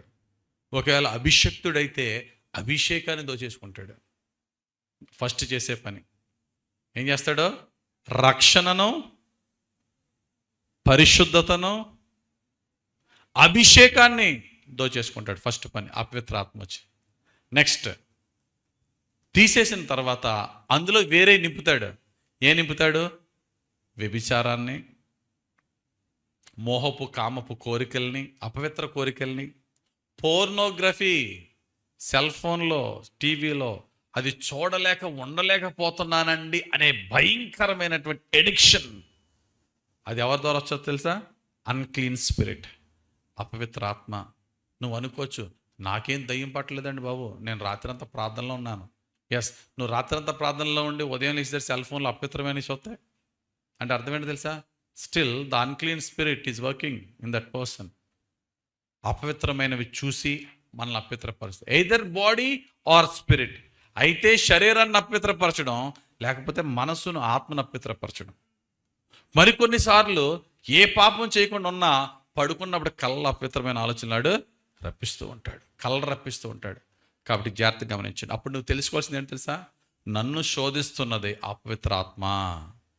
నా పరిశుద్ధతను పోగొట్టి నా జీవితంలో దేవునికి నేను దగ్గర కాకుండా నాలో అపవిత్రమైన కళలు రప్పించి, అపవిత్రమైనవి చూపించి, అపవిత్రమైనవి వినిపించి, అపవిత్రమైన పరిచయాలతో అపవిత్రమైన మాటలు మాట్లాడించడం అంటే ఏంటి తెలుసా, ద స్పిరిట్ ఆఫ్ అన్క్లీన్నెస్. అపవిత్ర ఆత్మ నాలో వర్క్ చేస్తుంది.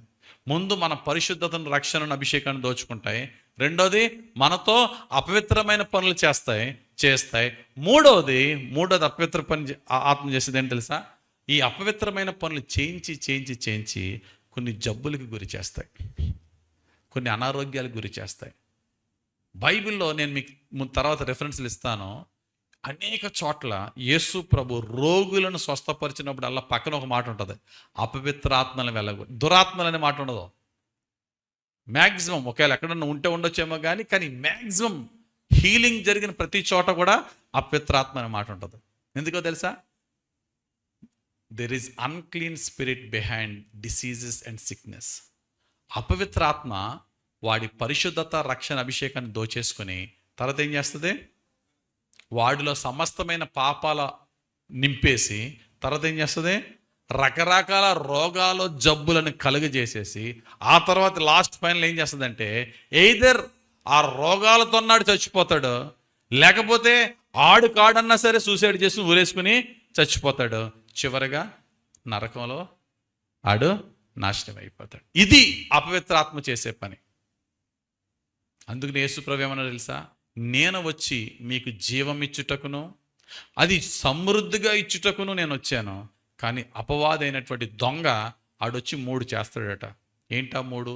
దోచుకొనుటకును, హత్య చేయుటకును, నాశనం చేయుటకును.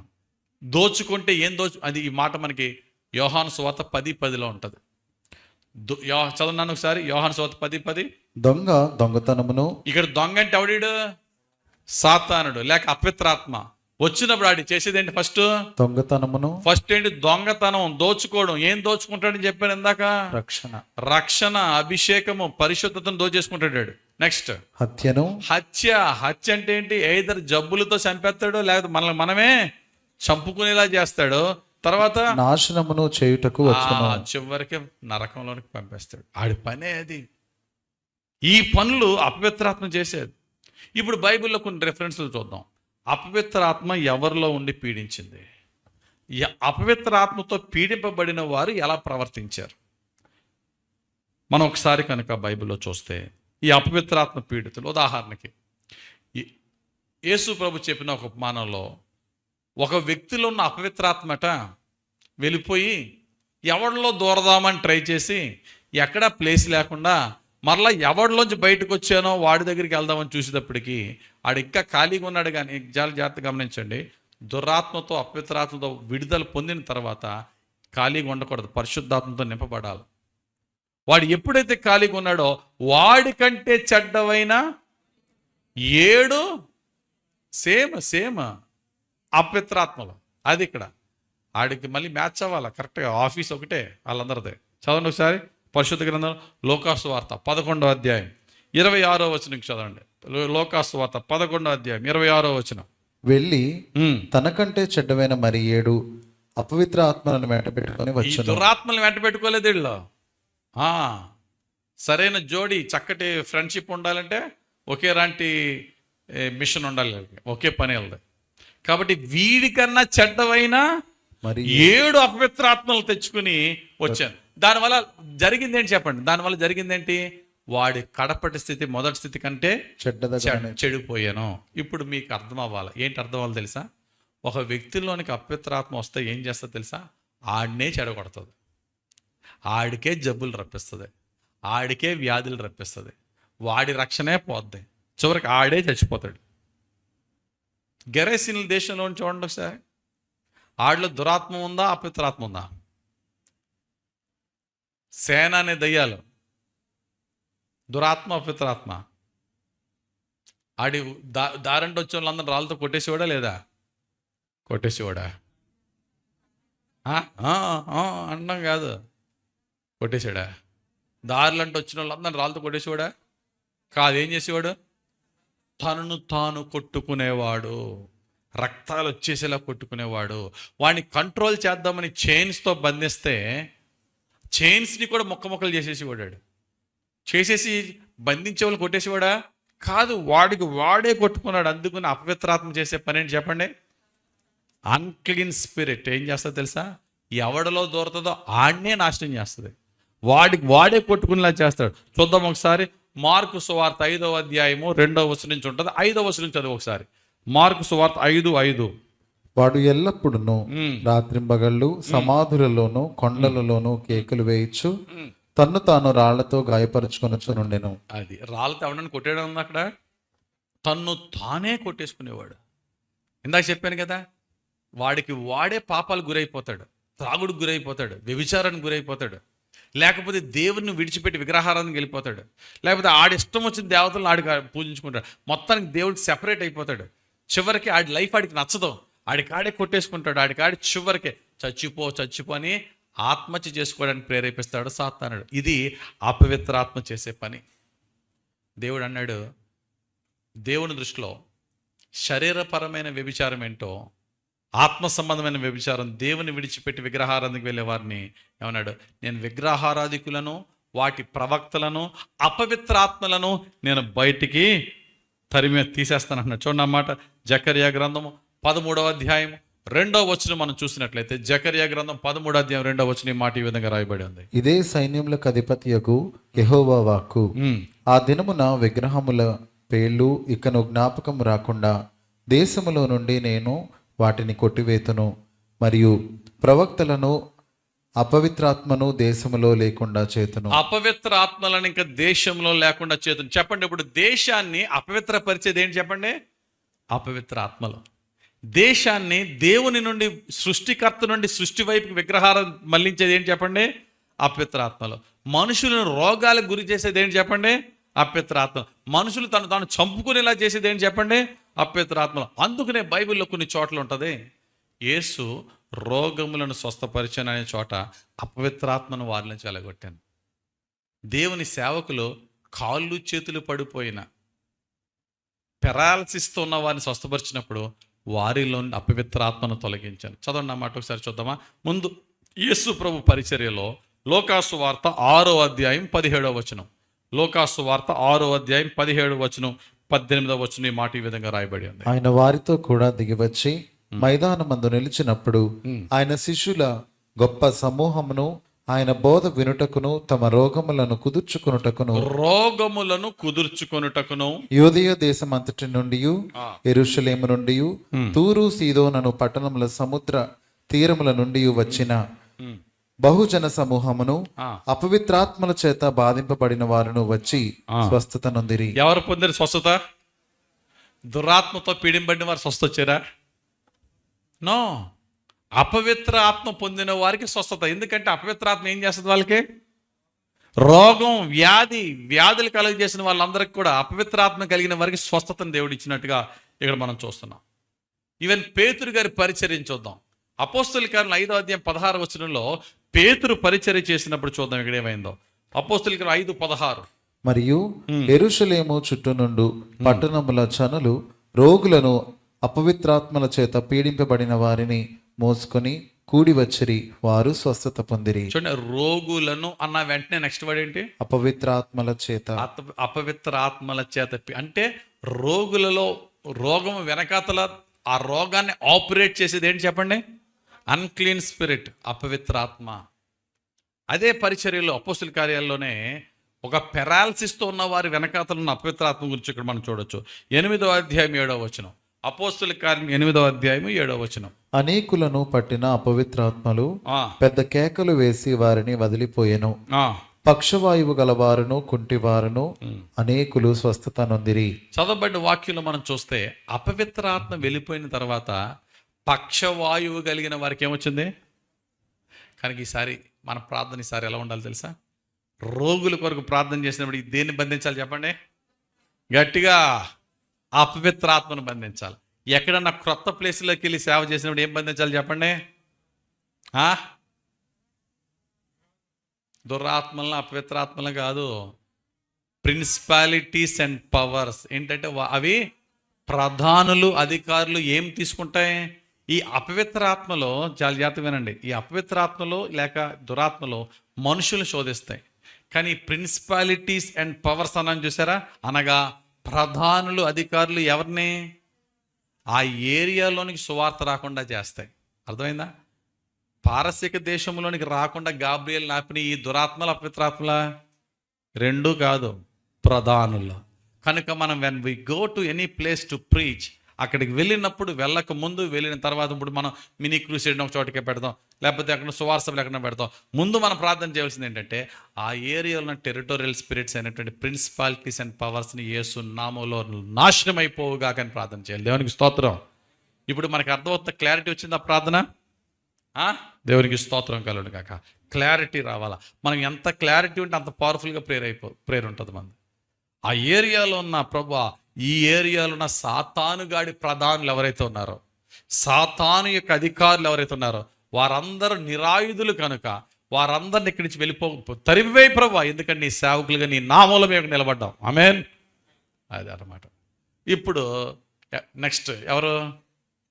గట్టిగా అపవిత్రాత్మలు అయిపోయినాయి. ఇంకొకరు ఎవరు? దయ్యాల డిపార్ట్మెంట్లోనే ఇంకో డిపార్ట్మెంట్ ఎవరిదమ్మా? దురాత్మల డిపార్ట్మెంట్ చూద్దాం. ఇప్పుడు ఇందాక చెప్పాను, అపవిత్ర ఆత్మల డిపార్ట్మెంట్ పని ఏంటి చెప్పండి? పరిశుద్ధతను, అభిషేకాన్ని, రక్షణ దోచుకోవడం, రకరకాల పాపాలకి గురి చేయడం, రకరకాల వ్యాధులకి గురి చేయడం, తను తాను చంపుకునేలా చేయడం, నరకంలో పడేయడం. ఇదంతటా ఈ 5 విషయాలు మనం చూస్తే ఏం కనబడిందంటే ఆ అపవిత్రాత్మ ఆడిని మాత్రమే నాశనం చేస్తుంది. ఇప్పుడు దీనికి ఆపోజిట్ ఏంటి? దురాత్మ. దురాత్మ వచ్చి ఏం చేస్తారు సార్? వాడిని ఈ దురాత్మ అపవిత్రాత్మ కంటే భయంకరమైనది. ఇది ఆడిని నాశనం చేయడమే కాదు, వాడిని ప్రేరేపించి ఇతరులను హింసించే దురాత్మ. వాడి బాడీని ఆధారం చేసుకుని వాడి బాడీని ఆధారం చేసుకుని ఇతరులను చంపి, ఇతరులను బాధ పెట్టి, ఇతరులను హింసించే వైలెన్స్, యాంగర్, రాత్. ఇప్పుడు ఒకడిలోనికి దురాత్మ వచ్చింది అనుకోండి, ఆడేం చేస్తాడు? ఆ దురాత్మ పట్టింది నీకు అంటే మనకు తెలిసి దురాత్మ అంటే దయ్యం తెల్ల ఊగిపోవడమే దురాత్మ అనుకుంటాం. కాదు, దురాత్మ అనేది అన్కంట్రోల్డ్ యాంగర్ కూడా ఈవిల్ స్పిరిట్, అది గుర్తుపెట్టుకోండి. ఆ పేరులోనే ఉంది కదా, ఈవిల్ స్పిరిట్. ఈవిల్ అంటే ఏంటి? దుష్టత్వం, దుష్టాత్మ. మనిషిని దుష్టునిగా మార్చేసేదే దుష్టాత్మ. మనిషిని అపవిత్రపరిచేది అపవిత్రాత్మ. మనిషిని దుష్టునిగా మార్చేది దుష్టాత్మ, దురాత్మ. You got it? To make a person evil is the evil spirit who does it. Evil spirit చేసే పని to make a person evil, దుష్టునిగా అన్కంట్రోల్డ్ యాంగర్. ఎప్పుడన్నా మన కోపాన్ని కంట్రోల్లో పెట్టుకోలేని విధంగా నోటుకొచ్చిన మాటలు మాట్లాడేసి ఇష్టం వచ్చినట్టు చేసేస్తున్నావు అనుకో, ఎవరు చెప్పక్కర్లేదు. నాతో నేను, నీతో నువ్వేం చెప్పుకోవాలి చెప్పండి? నాలో ఈవిల్ స్పిరిట్ పనిచేస్తుంది. అదేంటి, ఈరోజు వాక్యం చదువుకున్నాను, ప్రార్థన చేసుకున్నాను కదా, చేసుకున్నావు. కానీ నీ కోపాన్ని కనుక నువ్వు కంట్రోల్ చేసుకోలేకపోతే ఈవిల్ స్పిరిట్కి మనం చోటిచ్చిన వాళ్ళం అవుతాం. ఈవిల్ స్పిరిట్ ఉన్నవాడు ఏం చేస్తాడు తెలుసా? వాడి కోపాన్ని కంట్రోల్ చేసుకోలేడు. నెక్స్ట్ ఇంకోటి ఏంటి తెలుసా? ఎదటోడిని ఎంత పెద్ద మాట అన్నా మాట్లాడతాడు, భార్యని ఎంతన్నా హింస పెడతాడు, భర్త మీద ఎంతన్నా రెచ్చిపోయేలా చేస్తాడు భార్యని. వాళ్ళిద్దరి మధ్య విపరీతమైన గొడవలు, కుటుంబ కలహాలు, ఇంట్లో గొడవ, ఆఫీసులో గొడవ, చర్చిలో గొడవ, సమాజంలో, ఇంకన్నీ గొడవలాడికి. ముక్కు మీద కోపం ఉంటుంది. కోపం, షార్ట్ టెంపర్డ్నెస్. ఒకవైపు కోపము, ఒకవైపు ఎవరితో పడితే వాడితో గొడవలు. ఓ వగిన ఇలా ఉంటే మరొక వైపు టోటల్లీ అన్రైచియస్, ఇమ్మోరల్. వాడి లైఫ్ ఏమైపోతుంది తెలుసా? అవినీతి పాలైపోతాడు. ఎవరిని దోచేసుకుంటాడు. ఆడి దగ్గర సెంటిమెంట్స్ ఉండవు. అమ్మ, నాన్న, పెళ్ళం, భర్త, చెల్లి ఏముండదు. స్వార్థపరుడైపోతాడు. వాడు స్వార్థపరుడైపోయి ఎన్నన్నా సరే చేస్తాడు. వాడికి కావాల్సింది చేసేసుకుంటాడు అంతే. చివరికి వాడు సుఖపడతాడంటే వాడు కూడా ఫుల్లీ టార్చర్డ్, అన్రెస్ట్. వాడు సమాధానంగా ఉండడు, ఎదటోడికి సమాధానం. అన్క్లీన్ స్పిరిట్ అనుకో, అపవిత్రాత్మ ఆడి సావిది ఆడిసేస్తాడు. ఈడికన్నా దుర్మార్గుడు దురాత్మ పట్టినాడు. ఈడేం చేస్తాడంటే ఆడు దుష్టుడు కాబట్టి ఇతరులను బాధపరుస్తూ ఉంటాడు. మీకు అర్థమయ్యే ఒక ఉదాహరణ చెప్తాను. రాజైన సౌలుకి అపవిత్రాత్మ పట్టిందా, దురాత్మ పట్టిందా? చెప్పండి. దురాత్మ. అంటే ఇది నా రీసెర్చ్లో నేను అపవిత్రాత్మ పట్టిన వాళ్ళ రెఫరెన్స్లు, దురాత్మ పట్టిన వాళ్ళ రెఫరెన్స్లు చూసుకుని ఆ యొక్క సిమ్టమ్స్ ఏంటని రాసుకున్నాను. అందుకనే చెప్తున్నాను నేను. బహుశా అటు ఇటు ఏదన్నా కొన్నిసార్లు అపవిత్రాత్మ, దురాత్మ కొంచెం మార్చు, కానీ మ్యాక్సిమం నేను చూసినప్పుడు నా రీసెర్చ్లో నేను తెలుసుకున్నదే. రాజైన సౌలుని అపవిత్రాత్మ పట్లే. అపవిత్రాత్మ పట్టిన దానికి ఏమైంది? రాజైన సౌలుకి సిక్ అయ్యేవాడో, గాయపడుచుకుని. కానీ ఆ అపవిత్రాత్మ కాకుండా దురాత్మ సౌలుని పట్టినప్పుడల్లా సౌలు కనబడేది ఎవరు? దావీదే. దావీదుని చంపేయాల. That is the act of a evil spirit. దుష్టత్వాన్ని, కోపాన్ని, ద్వేషాన్ని, కక్షని రగిలించేస్తూ ఉంటుంది అన్నమాట ఈవిల్ స్పిరిట్. దావీదు ఎక్కడ కనబడే బల్లి విసిరేసేవాడు. దావీదుకు దొరికేసిన అయ్యా నువ్వు నాకు దొరికో, నేను క్షమించి వదిలేస్తానంటే, దావీదా కుమారుడా నువ్వు నీతిమంతుడు నాయన, నేనే పనికిమాలోడు నాయన, మారు మనసు పొందేవాడు, వెళ్ళిపోయేవాడు. మరలా వాడిలోనికి దురాత్మ రాగా, సౌలు దురాత్మ రాగా, రే దావీదుని చంపి వెళ్ళిపోతాను రానివాడు. అంటే చెప్పండి, ఇప్పుడు దురాత్మ పని ఏంటి చెప్పండి? ఇతరులను హింసిస్తాడు దురాత్మ పట్టినవాడు. ఇంకా కరెక్ట్గా చెప్పాలంటే దేవుని ఆత్మతో అభిషేకింపబడిన వ్యక్తులంటే ఆడికి అసలు నచ్చదు. పాస్టర్లు అంటే అసలు నచ్చదు. ఆడి పని నోరెత్తితే పాస్టర్లను తిడతాడు. నువ్వు క్రైస్తవుడు అంటే నేను క్రైస్తవుడిని అంటాడు. నువ్వు క్రైస్తవుడు అంటే క్రైస్తవుడు అంటాడు. ఆ పాస్టర్ ఎంత మోసగాడో తెలుసా, ఈ పాస్టర్ ఎంత మోసగాడో తెలుసా, ఆడెంత భయం. ఓకే ఫైన్, నువ్వు మాత్రం దేవదూతావు. ఎవరైనా గుర్తుపెట్టుకోండి, ఎతట వాళ్ళు నువ్వు ఎంత నీతిమంతుడు అయినా, నీలో ఏ దయ్యం లేకపోయినా, ఇతరులను నువ్వు తీర్పు తీరుస్తూ, ఇతరులను నువ్వు నిందిస్తూ, ఇతరులను దూషిస్తున్నావు అంటే అర్థం ఏంటంటే వాక్యానికి వ్యతిరేకంగా ఉన్నావు అనమాట. వాక్యానికి వ్యతిరేకంగా ఉన్నావు అంటే నీలో పరిశుద్ధాత్ముడు పనిచేస్తున్నట్ట లేనట్ట? పరిశుద్ధాత్మ లేనట్టు. పరిశుద్ధాత్మ లేడంటే రెండే ఉంటాయి, automatically you are in the clutches of devil. ఎప్పుడైతే ఈ దురాత్మ ఒక మనిషిలో దూరతుందో, ఈ దురాత్మ ఇతరులను హింసిస్తుంది. అంతేకాదు, అంతకన్నా ముఖ్యంగా ఆత్మీయంగా ఉన్న వాళ్ళంటే వాళ్ళకి ఇష్టం ఉండదు. స్పిరిచువల్గా ప్రార్థన చేసే పిల్లమంటే అసలు ఇష్టం ఉండదు. బాగా గుడికి వెళ్ళిపోతున్న భర్త అసలు ఇష్టం ఉండదు ఈవిడికి. కొంతమంది అంటారు మా ఆవిడికి ప్రార్థన పిచ్చి పెట్టేసుకుంది అంటారు. కొంతమంది లోకానుసారమైన భార్యలు మా ఆయనకి భక్తి ఎక్కువైపోయింది, సరదాగా బయటికి తీసుకెళ్ళి అస్తమాలు చర్చి ప్రార్థన అంటున్నాడు. ఎందుకంటే ప్రార్థనా పరులకి అంటే వాళ్ళకి అసలు పడదు, దురాత్మ కలిగిన వారికి. అర్థం అవట్లేదా? వాళ్ళతో గొడవ పెట్టేసుకుంటారు, వాళ్ళని తిట్టేసుకుంటారు, వాళ్ళ గురించి బ్యాడ్ చేస్తారు అందరికీ.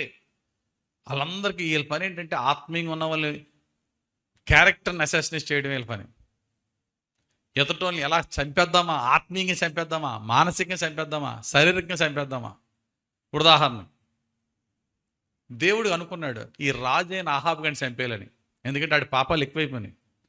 రాజైన ఆహాబుని చంపేయాల. వాడు ఒక యుద్ధానికి వెళ్తున్నాడు, రామోద్గిలాద్ యుద్ధం. రామోద్గిలాద్ మీదకి యుద్ధానికి వెళ్తున్నాడు. అయితే ఇశ్రాయేలుకి ఉన్న ఆచారం ఏంటంటే ఏ యుద్ధానికన్నా వెళ్ళే ముందు ప్రవక్తల్ని పిలిచి వెళ్ళమంటారా వద్దనారా. ఈ ఆహాబు గారి ఈ ఆహాబు భార్య పేరు యెజబెలు. Most wicked king and queen in the entire Israel's history. అంత దుర్మార్గులు. ఈ ఆహాబు గారిని చంపేయాల, యుద్ధానికి పంపించి చంపేయాల. వీడిని యుద్ధానికి పంపించి చంపాలని ముందు వీడు యుద్ధానికి వెళ్ళాలి కదా. వీడికి యుద్ధానికి వెళ్ళాలంటే ప్రవక్తలందరూ వెళ్ళమనాలంటే ఏంటి అంటే దేవుని సముఖంలో ఒకడు నిలబడ్డాడట. ఎవరు? అపవిత్రాత్మ, దురాత్మ. చెప్పండి, అపవిత్రాత్మ, దురాత్మ. ఇతరులకి కీడు చేసి ఇతరుల్ని చంపేయాలంటే బాగా పనిచేసేది ఎవరు? దురాత్మ నిలబడి, ప్రభువా ఆ ప్రవక్తల నోట అబద్ధాన్ని పలికించి ఈ ఆహాబు గారిని యుద్ధానికి పంపించి చంపించేస్తాను, నాకు పర్మిషన్ ఉండంటే, ఒరి నువ్వు సక్సెస్ అవుతావు వెళ్ళరా అంటాడు దేవుడు. ఆడు చాలా సక్సెస్ఫుల్గా ఆ ప్రవక్తలందరూ అయ్యా మీరు యుద్ధానికి వెళ్తే విజయం మందే, మికాయా అనే ఒక నిజమైన ప్రవక్త తప్ప, యుద్ధానికి వెళ్తే విజయం మందే అని యుద్ధానికి పంపించారు. యుద్ధానికి వెళ్ళినట్టు ఎలా వచ్చాడు? డెడ్ బాడీ వెనక్కి వచ్చింది. గమనించండి ప్రియులరా, ఈ అపవిత్రాత్మ ఏం చేస్తాడంటే ఈ దురాత్మ ఏం చేస్తాడంటే మనుషుల్ని సర్వనాశనం చేస్తాడు, దేశాలని సర్వనాశనం చేస్తాడు, ఇతరులను అటాక్ చేస్తాడు. ఒక మనిషిలోకి దూరి ఇంకో మనిషిని అటాక్ చేస్తాడు. మీ అందరికీ బాగా తెలిసిన స్టోరీ. పౌలు గారి పరిచర్యలో రోగుల్ని స్వస్థపరుస్తున్నాడు, దురాత్మలను వెళ్ళగొడుతున్నాడు. అన్నిటికీ ఒకటే మంత్రం. ఏంటా మంత్రం? In the name of Jesus. యేసు నామములో పోవంటే దయ్యాలు వెళ్ళిపోతున్నాయి. కానీ అదే ఏరియాలో స్కెవా అని ఒక ప్రధాన యాజకుడు ఉంటాడు. ఆయనకి పిల్లలు ఉన్నారా? పిల్లలు ఉన్నారు. ఆ పిల్లలందరూ అనుకుంటున్నారు, ఏట్రా మా నాన్నకి ఫాలోయింగ్ లేదు, మా నాన్న సీనియర్ పాస్టర్ ఇక్కడ, నిన్నకాక మొన్న వచ్చినాడు, ఇతని దగ్గరికి వెళ్ళిపోతున్నారు. అసలు ఎలా వెళ్తున్నారని స్టడీ చేస్తే ఒకటే, యేసు నామములో పోవంటే వెళ్ళిపోతున్నాయి దయ్యాలని. అప్పుడు ఏం చేశారు వీళ్ళు? పౌలు గారి దగ్గర అంతవరకు వెళ్ళేందుకు మేము ఉన్నాం కదా ఇక్కడ రండి అని చెప్పి తీసుకొచ్చారు. దయ్యం పట్టినోడిని తీసుకొచ్చి సేమ్ మాట, యేసు నామములో పో బయటికి అన్నారు. ఇప్పుడు దయ్యాలు మాట్లాడుతున్నాయి అనమాట. వాళ్ళని దయ్యాలు మాట్లాడతాయి కదా, దయ్యాలు మాట్లాడుతున్నాయి, చక్కగా మాట్లాడే దయ్యాలు. యేసు అంటే ఎవరో మాకు తెలుసు, ఆ నామాన్ని ఉపయోగిస్తున్న పౌలు ఎవరో తెలుసు. నువ్వు అవడోరా మమ్మల్ని డిస్టర్బ్ చేసావు, హౌ డేర్ యూ,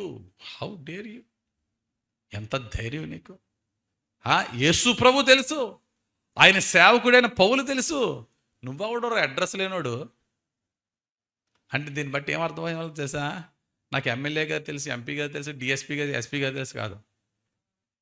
ఫిజికల్ రెల్మ్లోనే కాదు, స్పిరిచువల్ రెల్మ్లో కూడా మనకి ఇన్ఫ్లుయెన్స్ ఉండాలి. దయ్యాలు అనుకోవాలా, అమ్మో ఈవిడి దైవ సేవకురాలు, దేవుని బిడ్డ, అమ్మో దేవుని కుమారుడు, we should not touch him. ఆ ఇన్ఫ్లుయెన్స్ సంపాదించుకో. వీళ్ళు ఎమ్మెల్యేల దగ్గర మనకి ఇన్ఫ్లుయెన్స్ లేకపోయినా పర్లేదు, దేవునికి స్తోత్రం కలుగునుగాక.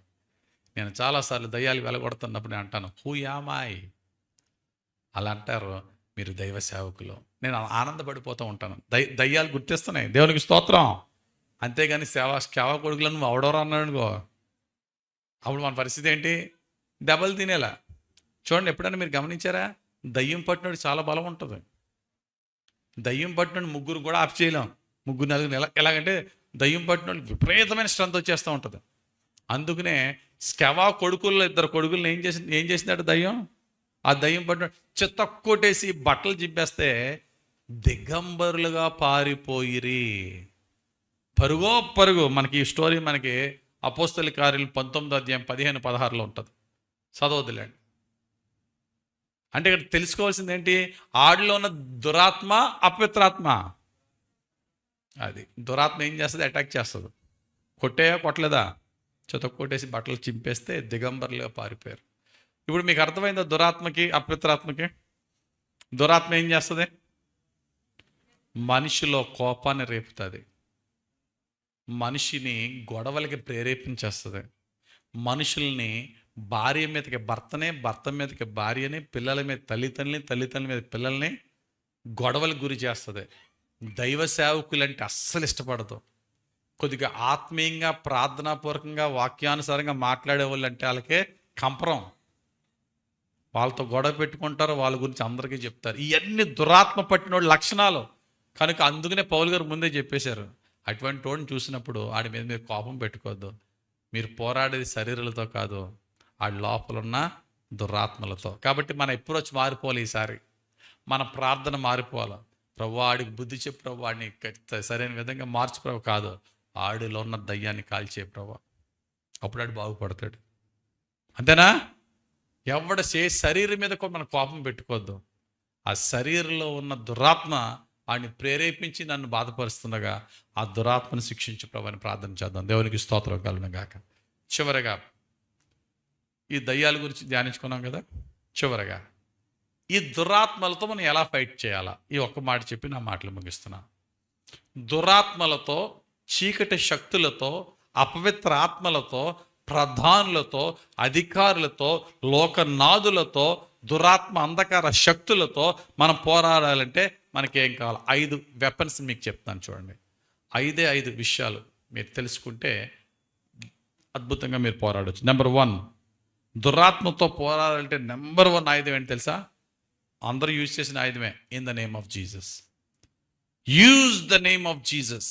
యేసుక్రీస్తు నామాన్ని ఉపయోగించండి. యేసుక్రీస్తు నామాన్ని ఉపయోగించకుండా మరి ఏ నామంలో కూడా నీకు జయం కలదు. ఎందుకో తెలుసా? అపవిత్రాత్మను జయించేవనుకో ఆడికన్నా కొద్ది బలంగా దురాత్మ వస్తాడు. దురాత్మను జయించేవనుకో లోకనాథులు వస్తారు. లోకనాథులను జయించేవనుకో అధికారులు వస్తారు. అధికారులను జయించేవనుకో ప్రధానులు వస్తారు. ప్రధానులు మామూలు బలం ఉంటుందా? They are strong enough. ఎంత స్ట్రాంగ్ అంటే మన శక్తి సరిపోదు. పరిశుద్ధాత్మ శక్తి లేకుండా మన శక్తితో జయించడం కష్టం. అటువంటి వాడిని జయించాలంటే ఒకే ఒక నామంతో జయించగలం. ఏ నామం అంటే ప్రధానుల కంటేనో అధికారుల కంటేనో పై నామముగా అనే మాట ఉంటుంది. ఎవరైతే మేము సూపర్ పవర్ఫుల్ అని చెప్పి కాళ్ళ దగ్గర వేసుకున్నారో ఆ పవర్ఫుల్ వారికంటే పవర్ఫుల్ అయిన వాడి పేరు ఉపయోగించుకుంటేనే బెటర్ కదా. ఎస్ఐ గారు వచ్చారు మన దగ్గరికి. ఎస్ఐ గారు మనల్ని భయపెడుతున్నారు. మనం ఎస్పీ పేరు ఉపయోగించామనుకో అక్కడ అదేనా? ఒక ఎస్ఐ గారు మనల్ని వచ్చి భయపెడుతున్నారు, ఎలా చేస్తున్నావు ఇటు ఎలాగని. సార్ ఎస్పీ గారు మాకు తెలిసి మీరు మాట్లాడుతారు ఎస్పీ గారితో అంటే వద్దే బాగా అంటాడు. ఎందుకంటే ఎస్ఐకి ఎస్పీతో మాట్లాడే ధైర్యం ఉండదు. ఏ డిపార్ట్మెంట్, పోలీస్ డిపార్ట్మెంట్ ఇంకా భయంకరంగా ఉంటుంది ఆ ప్రోటోకాల్. ఎస్పీ మాట అంటే ఎస్ఐ వదిలే బాబు నీ పని ఏదో నువ్వు చూసుకొని వెళ్ళిపోతాడు. మనం ప్రధానులు అధికారుల దగ్గర వాళ్ళకంటే పైనోడి పేరు ఉపయోగించాలి. వాళ్ళకంటే పైనోడి పేరు ఎవరు? చదవండి ఒకసారి. ఎఫ్ఎస్సీలకు రాసిన పత్రిక 1వ అధ్యాయము 20-21 వచనాలు. Ephesians chapter 1, epistle to Ephesians chapter 1 verse 20 and 21. ఆయన ఆ బలాతిశయము చేత క్రీస్తును మృతులలో నుండి లేపి సమస్తమైన ఆధిపత్యము కంటెను, అధికారము కంటెను, శక్తి కంటెను, ప్రభుత్వము కంటెను ఈ యుగమునందు మాత్రమే గాక రాబో యుగమునందును పేరు పొందిన ప్రతి నామము కంటెను ఎంతో హెచ్చుగా పరలోకమునందు ఆయనను తన కుడిపార్శ్వమున కూర్చుండబెట్టుకొని ఉన్నాడు. చాలు. ఇక చదవబడిన వాక్యంలో మనకు క్లియర్గా కనబడుతుంది. అధిపతుల కంటేను అధికారులకు, ఇంగ్లీష్ బైబిల్లో far above all principality and power, might and dominion, ప్రధానుల కంటే అధికారుల కంటే పైనామముగా ఆయనను హెచ్చించి తండ్రి కుడి పార్శ్వమున కూర్చున్న యేసు నామాన్ని ఉపయోగించమని వాక్యం చెప్తుంది. అని నామాల కన్నా పైనామం ఏంటంటే, అందుకని యేసు ప్రభు అన్నాడు, మీరు సర్వలోకానికి వెళ్ళండి, సర్వసృష్టికి సువార్త ప్రకటించండి, నా నామములో దయ్యాలు వెళ్ళగొట్టండి అన్నాడు. అక్కడ మార్కు సువార్త 16:17లో యూజ్ మై నేమ్. నీకు నువ్వుగా దయ్యమా పారిపోవంటే వాడు పారిపోడు, నా నామాన్ని ఉపయోగించు, వాడు గడగడ వణుకుతాడు. దేవునికి స్తోత్రం కలుగును గాక. 5 పాయింట్లో ఫస్ట్ పాయింట్, సాతాను దురాత్మలతో పోరాడాలని ఏం కావాలి చెప్పడమ్మా? మీరు పడుకున్నారు, పీడకాలు వచ్చింది. ఎవరికన్నా వస్తాయి పీడకాల్లో? ఎప్పుడు వచ్చినాయి పీడకాల్లో? ఎప్పుడన్నా రావడం కాదు, అస్తమాలు వస్తున్నాయి. అంతేనా? కొంతమందిలో అస్తమాలు. అప్పుడు ఏం చేయాలి మనం? ఒకటే నామం. ఏ నామం అండి? అమ్మాయి ఏం మాట్లాడుతుంది విను. అన్ని నామాల కంటే ఏ నామం? Use the name of Jesus. లెగు పైకి నిద్రలో, యేసు నామములో నిన్ను గద్దిస్తున్నాను సాతానా, డోంట్ డిస్టర్బ్ మీ అని. యేసు నామం. అది first. Use the name of God, first point. రెండోది, use the spirit of God. ఒకటి దేవుని నామాన్ని ఉపయోగించు. రెండోది ఏంటి? దేవుని ఆత్మ. దేవుని ఆత్మ ఎందుకో తెలుసా? ఇందాక చెప్పినట్టుగా ఈ హైరార్కీ పవర్స్ అన్ని నీ మీదకి వచ్చి అటాక్ చేసినప్పుడు నువ్వేం చేయాలి తెలుసా? ప్రభు చెప్తున్న మాట యోహాను రాసిన మొదటి పత్రిక 4:4లో, నీలో ఉన్నవాడు ఈ లోకంలో ఉన్నవానికంటే గొప్పవాడు. నాలో ఉన్నవాడు ఎవరు? యేసుక్రీస్తుని నమ్ముకున్న వారికి ప్రభు ఇచ్చే బహుమానం ఏంటి?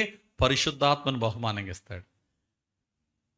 మనం పరిశుద్ధాత్మ నింపబడినప్పుడు ఆడు దురాత్మ, అపవిత్రాత్మ, ప్రిన్సిపాలిటీయా, పవరా, ఆడు ఎవడైనా సరే, లూసిఫరే వచ్చినా, సాతానే వచ్చినా, వాడి కంటే బలవంతుడు యేసునామము, వాడి కంటే బలమైన శక్తి గల ఆత్మ పరిశుద్ధాత్మ. ఆత్మను పొందుకోండి, పరిశుద్ధాత్మను కలిగి మీరు చేయండి. ఇంకో చక్కటి మాట అంటే యేసయ్య, పరిశుద్ధాత్మతో దయ్యం వెళ్ళగొట్టినప్పుడు అలా జరిగేది ఏంటి తెలుసా?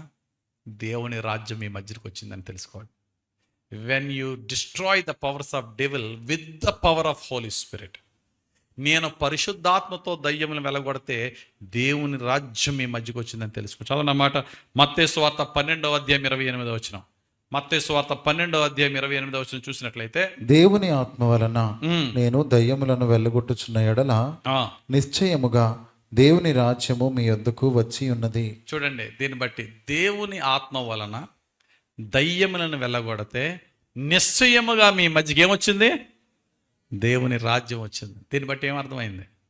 ఒక వ్యక్తిలో దురాత్మని నువ్వు పరిశుద్ధాత్మతో వెళ్ళగొట్టావనుకోండి, ఒక వ్యక్తిలో దురాత్మ ఉన్నదంటే వాడి దేహాన్ని ఆ దురాత్మ ఇల్లులా చేసుకుంది. కానీ నువ్వేం చేస్తున్నావు? ఆ దురాత్మని యేసు నామములో వెళ్ళగొట్టి వాడిలోనికి పరిశుద్ధాత్మను పంపినప్పుడు పరిశుద్ధాత్ముడు ఏం చేస్తాడు? నీ దేహాన్ని ఆయన ఆలయంగా మార్చుకుంటాడు. అప్పుడు ఏమైంది? సాతాను కోట బద్దలయ్యింది, దేవుని రాజ్యం వానిలో స్థాపింపబడింది. దేవునికి స్తోత్రం కలుగునుగాక. నువ్వు ఎక్కడికన్నా వెళ్ళు, ఎవరి మధ్యన ఉండు, దేవుని నామము, యేసు నామములో పరిశుద్ధాత్మ శక్తితో దురాత్మ శక్తిని వెళ్ళగొట్టినప్పుడల్లా నువ్వేం చేస్తున్నావు? అక్కడ దేవుని రాజ్యాన్ని స్థాపిస్తున్నావు, దేవుని రాజ్యాన్ని విస్తరింపజేస్తున్నావు. దేవునికి స్తోత్రం కలుగునుగాక. ఎన్నైనా 2. ఇక 3 చూద్దాం. ఇక 3 చూసినట్లయితే సాతానుతో దెబ్బలాడే 3వ ఆయుధం, మొట్టమొదటిది దేవుని నామం, రెండవది దేవుని ఆత్మ, మూడోది దేవుని వాక్యం. యేసు ప్రభు ఫైట్ చేసిన విధానం మనకు తెలుసు కదా. 40 రాత్రం పగళ్ళు యేసు ప్రభు ఉపవాసం ఉన్నప్పుడు సాతాను దెబ్బలాడినప్పుడు రిపీటెడ్గా యేసు ప్రభు ఏం ఉపయోగించేవాడు? It is written, it is written, it is written. రాయబడి ఉన్నది. ఏం రాయబడి ఉన్నది? లేఖనాలు. మనుషుడు రొట్టె వల్ల మాత్రం కాదు, దేవుని నోట నుండి వచ్చి ప్రతి మాట వల్ల జీవించ అని రాయబడి ఉన్నది కదా. నీ దేవుడిని యెహోవాను శోధించొద్దు అని రాయబడి ఉన్నది కదా. నీ దేవుడిని యెహోవాకు తప్ప ఎవరికి సాగిల పడకూడదు అని రాయబడి ఉంది. అంటే యేసు ప్రభు ఉపయోగించిన ప్రతి మాట ఏంటండి? సాతానుతో దెబ్బలాడి జయించడానికి వాక్యాన్ని ఆధారం చేసుకుని దెబ్బలాడాడు. అందుకనే మీకు సర్వాంగ కవచం గురించి రాయబడింది. సర్వాంగ కవచంలో అన్నీ కూడా డిఫెన్సివ్ వెపన్సే. ఒక్కటే అఫెన్సివ్ వెపన్. డిఫెన్సివ్ అఫెన్సివ్ అంటే ఉంటాయి కదా. డిఫెన్సివ్ అంటే ఎదటోడి దెబ్బను అడ్డుకునేది, అఫెన్సివ్ అంటే ఎదటోడిని కొట్టేది. రక్షణ అనే కిరీటం, హెల్మెట్, దాంతో చంపేద్దాం ఎవరన్నా, మనం కాసుకోవడానికే. నీతి అనే మైమరువు, అంటే దీంతో కవచంతో ఎవరిని చంపగలమా? చంపకుండా, ఎదటోడు చంపకుండా కాచుకోవడం. విశ్వాసం అనే డాలుతో ఎవరిని చంపుతామా? అటాక్ చేయలేము. సత్యం అనే సిద్ధ మనసును జోడుతో ఎవరిని చంపలేము. కానీ offensive weapon only one thing, fight చేసేది ఓన్లీ వన్ థింగ్, వాక్యమను ఆత్మ ఖడ్గం. So word with the spirit we can fight against the powers of darkness. కాబట్టి మూడోది ఏంటి చెప్పండి? వాక్యము. ఇక నాలుగోది ఏమండి? ఈ మూడు ఆపరేట్ చేయాలంటే ఆ చివరి రెండు అవసరం. మూడేంటి? దేవుని నామము, రెండు దేవుని ఆత్మ, మూడు దేవుని వాక్యం. ఈ మూడు మనం ఆపరేట్ చేయాలంటే ఈ చివరి రెండు చాలా అవసరం. చివరి రెండు ఏంటంటే, నాలుగోది ఏంటంటే ఉపవాస ప్రార్థనా జీవితం. సర్వాంగ కవచం గురించి చెప్పిన పౌలే ఎఫెసీయులకు రాసిన పత్రిక 6వ అధ్యాయంలో 12వ వచనం నుండి 17వ వచనం వరకు సర్వాంగ కవచం ఎలా ఉండాలని చెప్పిన పౌలే, నాయన ఇవన్నీ వేసేసుకుని డాలు కత్తి అన్నీ వేసేసుకుని నువ్వు నిద్రపోయావు అనుకో, ఏమవుతుంది చెప్పండి? ఆ నిరాయుధము కలిగిన వాడు వచ్చి నీ ఆయుధంతో నిన్నే చంపేస్తాడు. అంతేనా? నీకు ఇక్కడ AK-47 ఉండొచ్చు, ఇక్కడ బాంబు ఉండొచ్చు, ఇంకోటి రాకెట్ లాంచర్ ఇంకోటి ఉండొచ్చు, ఇవన్నీ నిద్రపోతున్నావు. ఏం లాభం? అందుకునే నువ్వు ఎల్లప్పుడూ మెలకువగా ఉండాలంటే నీకు కావాల్సిందేంటి?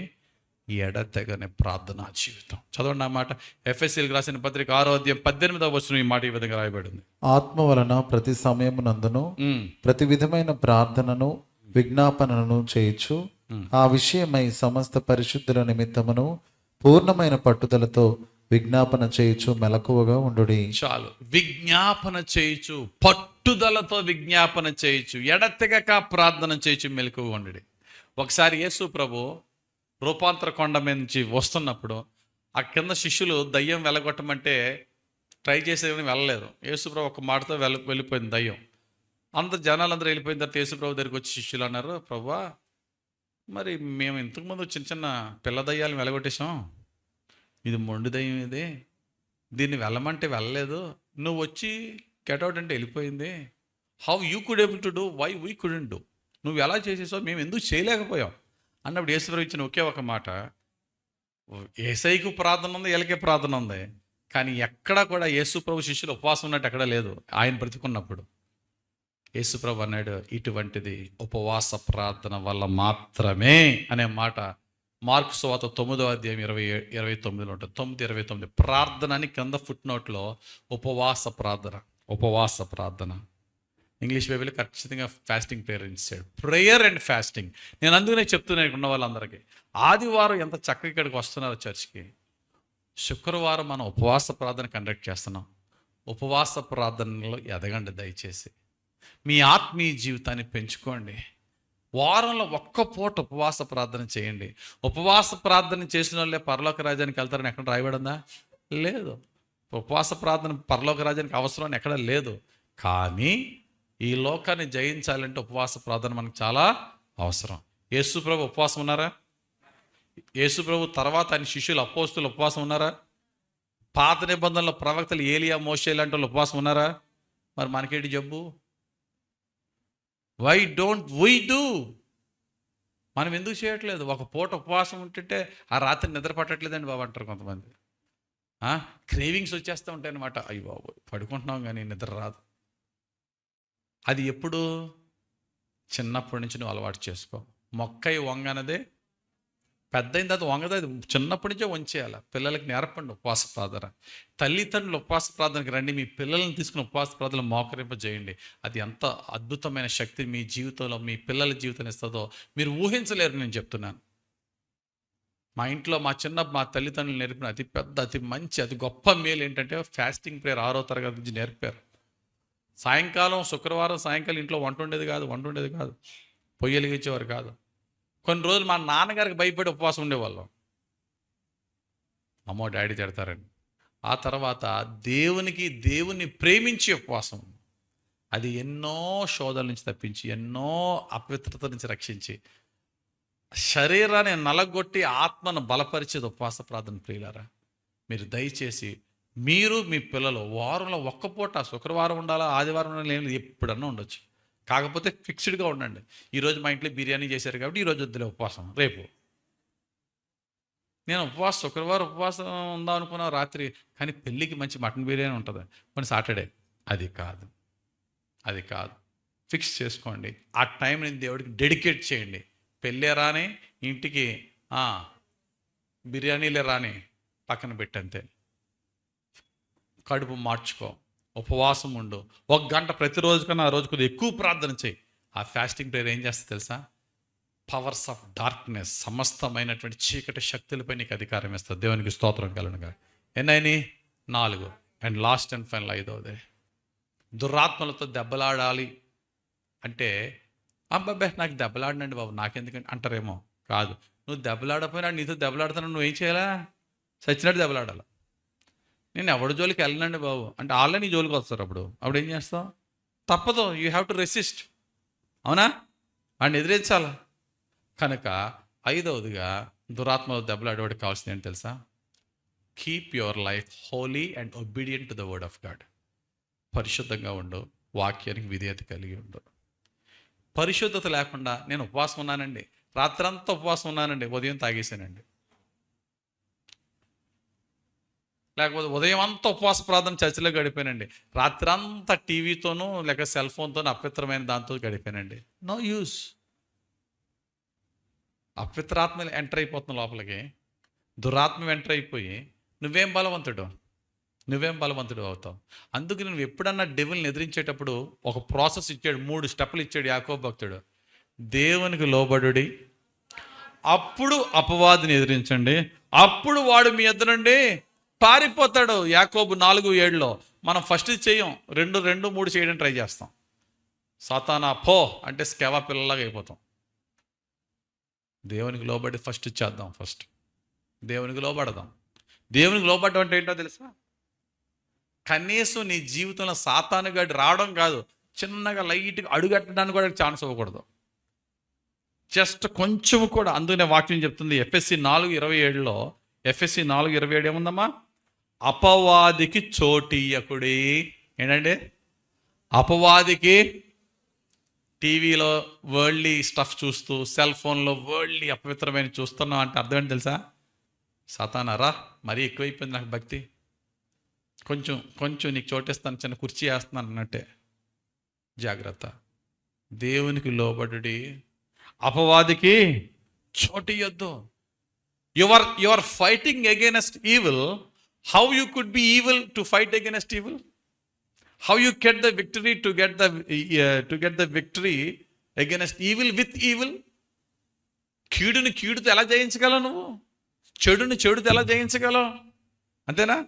నువ్వు ఈవిల్ని జయించాలంటే యూ షుడ్ బి గుడ్. అదే రోమిలికి రాసిన పత్రిక 12:21 పౌలు గారు చెప్తున్నారు. చదవండి ఒకసారి ఆ మాట. రోమిలికి రాసిన పత్రిక 12:21 మనం చూసినట్లయితే, కీడు వలన జయింపబడక మేలు చేత కీడును జయించు. ఆడు కీడు. ఇంగ్లీష్ బైబిల్ చక్కగా ఉంటుంది. వాడు ఈవిల్. నువ్వు ఈవిల్ని ఎదుర్కొంటున్నావు, అపవిత్రాత్మను జయిస్తున్నావు. నువ్వు అపవిత్రాత్మని జయిస్తావు.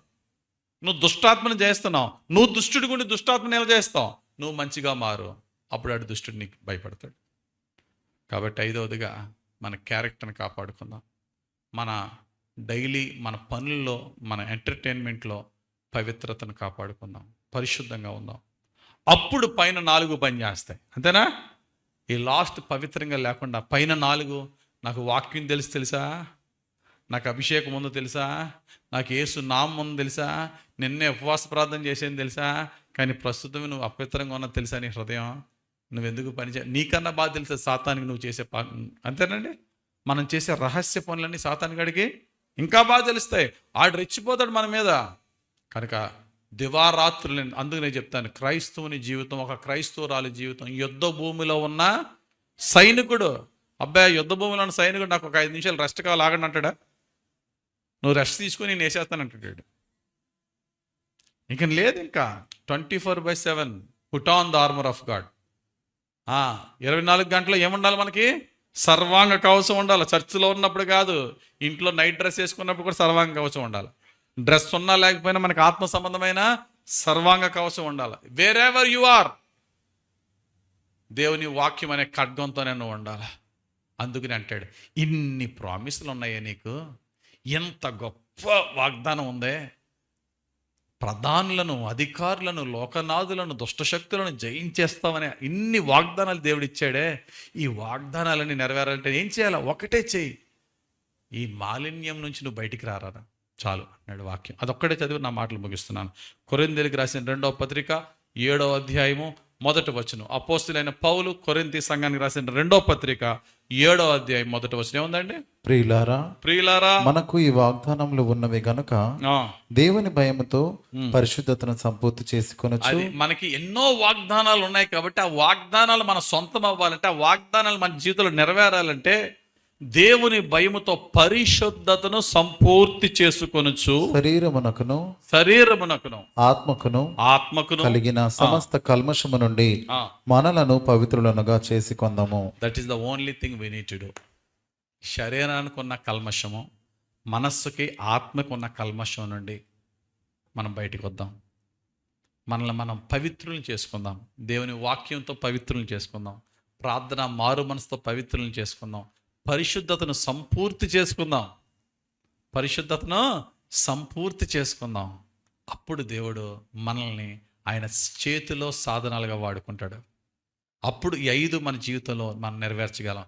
చెప్పండి, సాతాన్ని దెబ్బలాడడానికి కావాల్సిన 5 సాధనాలు చెప్పండి. నెంబర్ 1 దేవుని నామము. నెంబర్ 2 దేవుని ఆత్మ కలిగి ఉండాలి. నెంబర్ 3 దేవుని వాక్యములో మనం బలం పొందాలి, వాక్యాన్ని ఉపయోగించుకోవాలి. నెంబర్ 4 దేవునికి నిత్యము ప్రార్థన చేస్తూ ఉండాలి. And last and final number 5 దేవునికి ప్రీతికరంగా లోబడాలి. దేవునికి ప్రీతికరంగా లోబడి పరిశుద్ధంగా ఉండాలి. అప్పుడు దేవుడు ప్రధానులను, అధికారులను, లోకనాథులను, దురాత్మ శక్తులను, అపవిత్రాత్మలను జయించే కృప, అధికారము, శక్తి, పరిశుద్ధత దేవుడు మనకిస్తాడు. దేవుడు అట్టి అభిషేకం, అట్టి కృప, అట్టి భాగ్యం, అట్టి విజయవంతమైన జీవితం మనందరికీ దయచేయను గాక. ఆమేన్. ప్రార్థన చేసుకుందాం. తలలో వంచండి, కళ్ళు మూసుకుని. మహిమ గల మా తండ్రి, దయగలిగిన ప్రభు, కృపగల దేవ, ఈరోజు మీరు మాకు ఇచ్చిన వాక్యం బట్టి స్తోత్రాలు. మీరు పోరాడుచున్నది శరీరులతో కాదు, ప్రధానులతో, అధికారులతో, లోకనాథులతో, దురాత్మంధకార శక్తులతో మీరు పోరాడుతున్నారు కనుక సర్వాంగ కవచం కలిగి ఉండండి అన్నారు. అయ్యా, మా జీవితంలో ప్రభువా నీ యొక్క ఆత్మను సంపూర్ణంగా కలుగుటకు, అయ్యా నీ నామను ఉపయోగించి సాతాను జయించుటకు, అపవిత్ర శక్తులనునైనా సాతాను, దురాత్మ శక్తులను, అపవాద క్రియలను జయించుటకు మమ్మల్ని మేము పవిత్రపరుచుకుని మా పరిశుద్ధతను నీ వాక్యముతో, నీ పరిశుద్ధ ఆత్మతో, నీ కృపలో పరిశుద్ధతను సంపూర్తి చేసుకొనిచ్చు. అయ్యా, మా జీవితకాలం అంతా సాతాను కోట్లను కూల్చివేసి నీ రాజ్యాన్ని స్థాపించే నీ ఆత్మాభిషేకము, నీ దక్షిణ హస్త పాలన, నీ కృపా మహిమైశ్వర్యం మాకు దయచేయమని, మా చివరి శ్వాస వరకు నీవు ఇచ్చిన రక్షణ నీవే రక్షించి, కాపాడి, దీవించి, ఫలింపజేయమని యేసుక్రీస్తు వారి పరిశుద్ధ నామములో ప్రార్థించి వేడుకొనిచున్నాము తండ్రి. ఆమేన్. God bless you.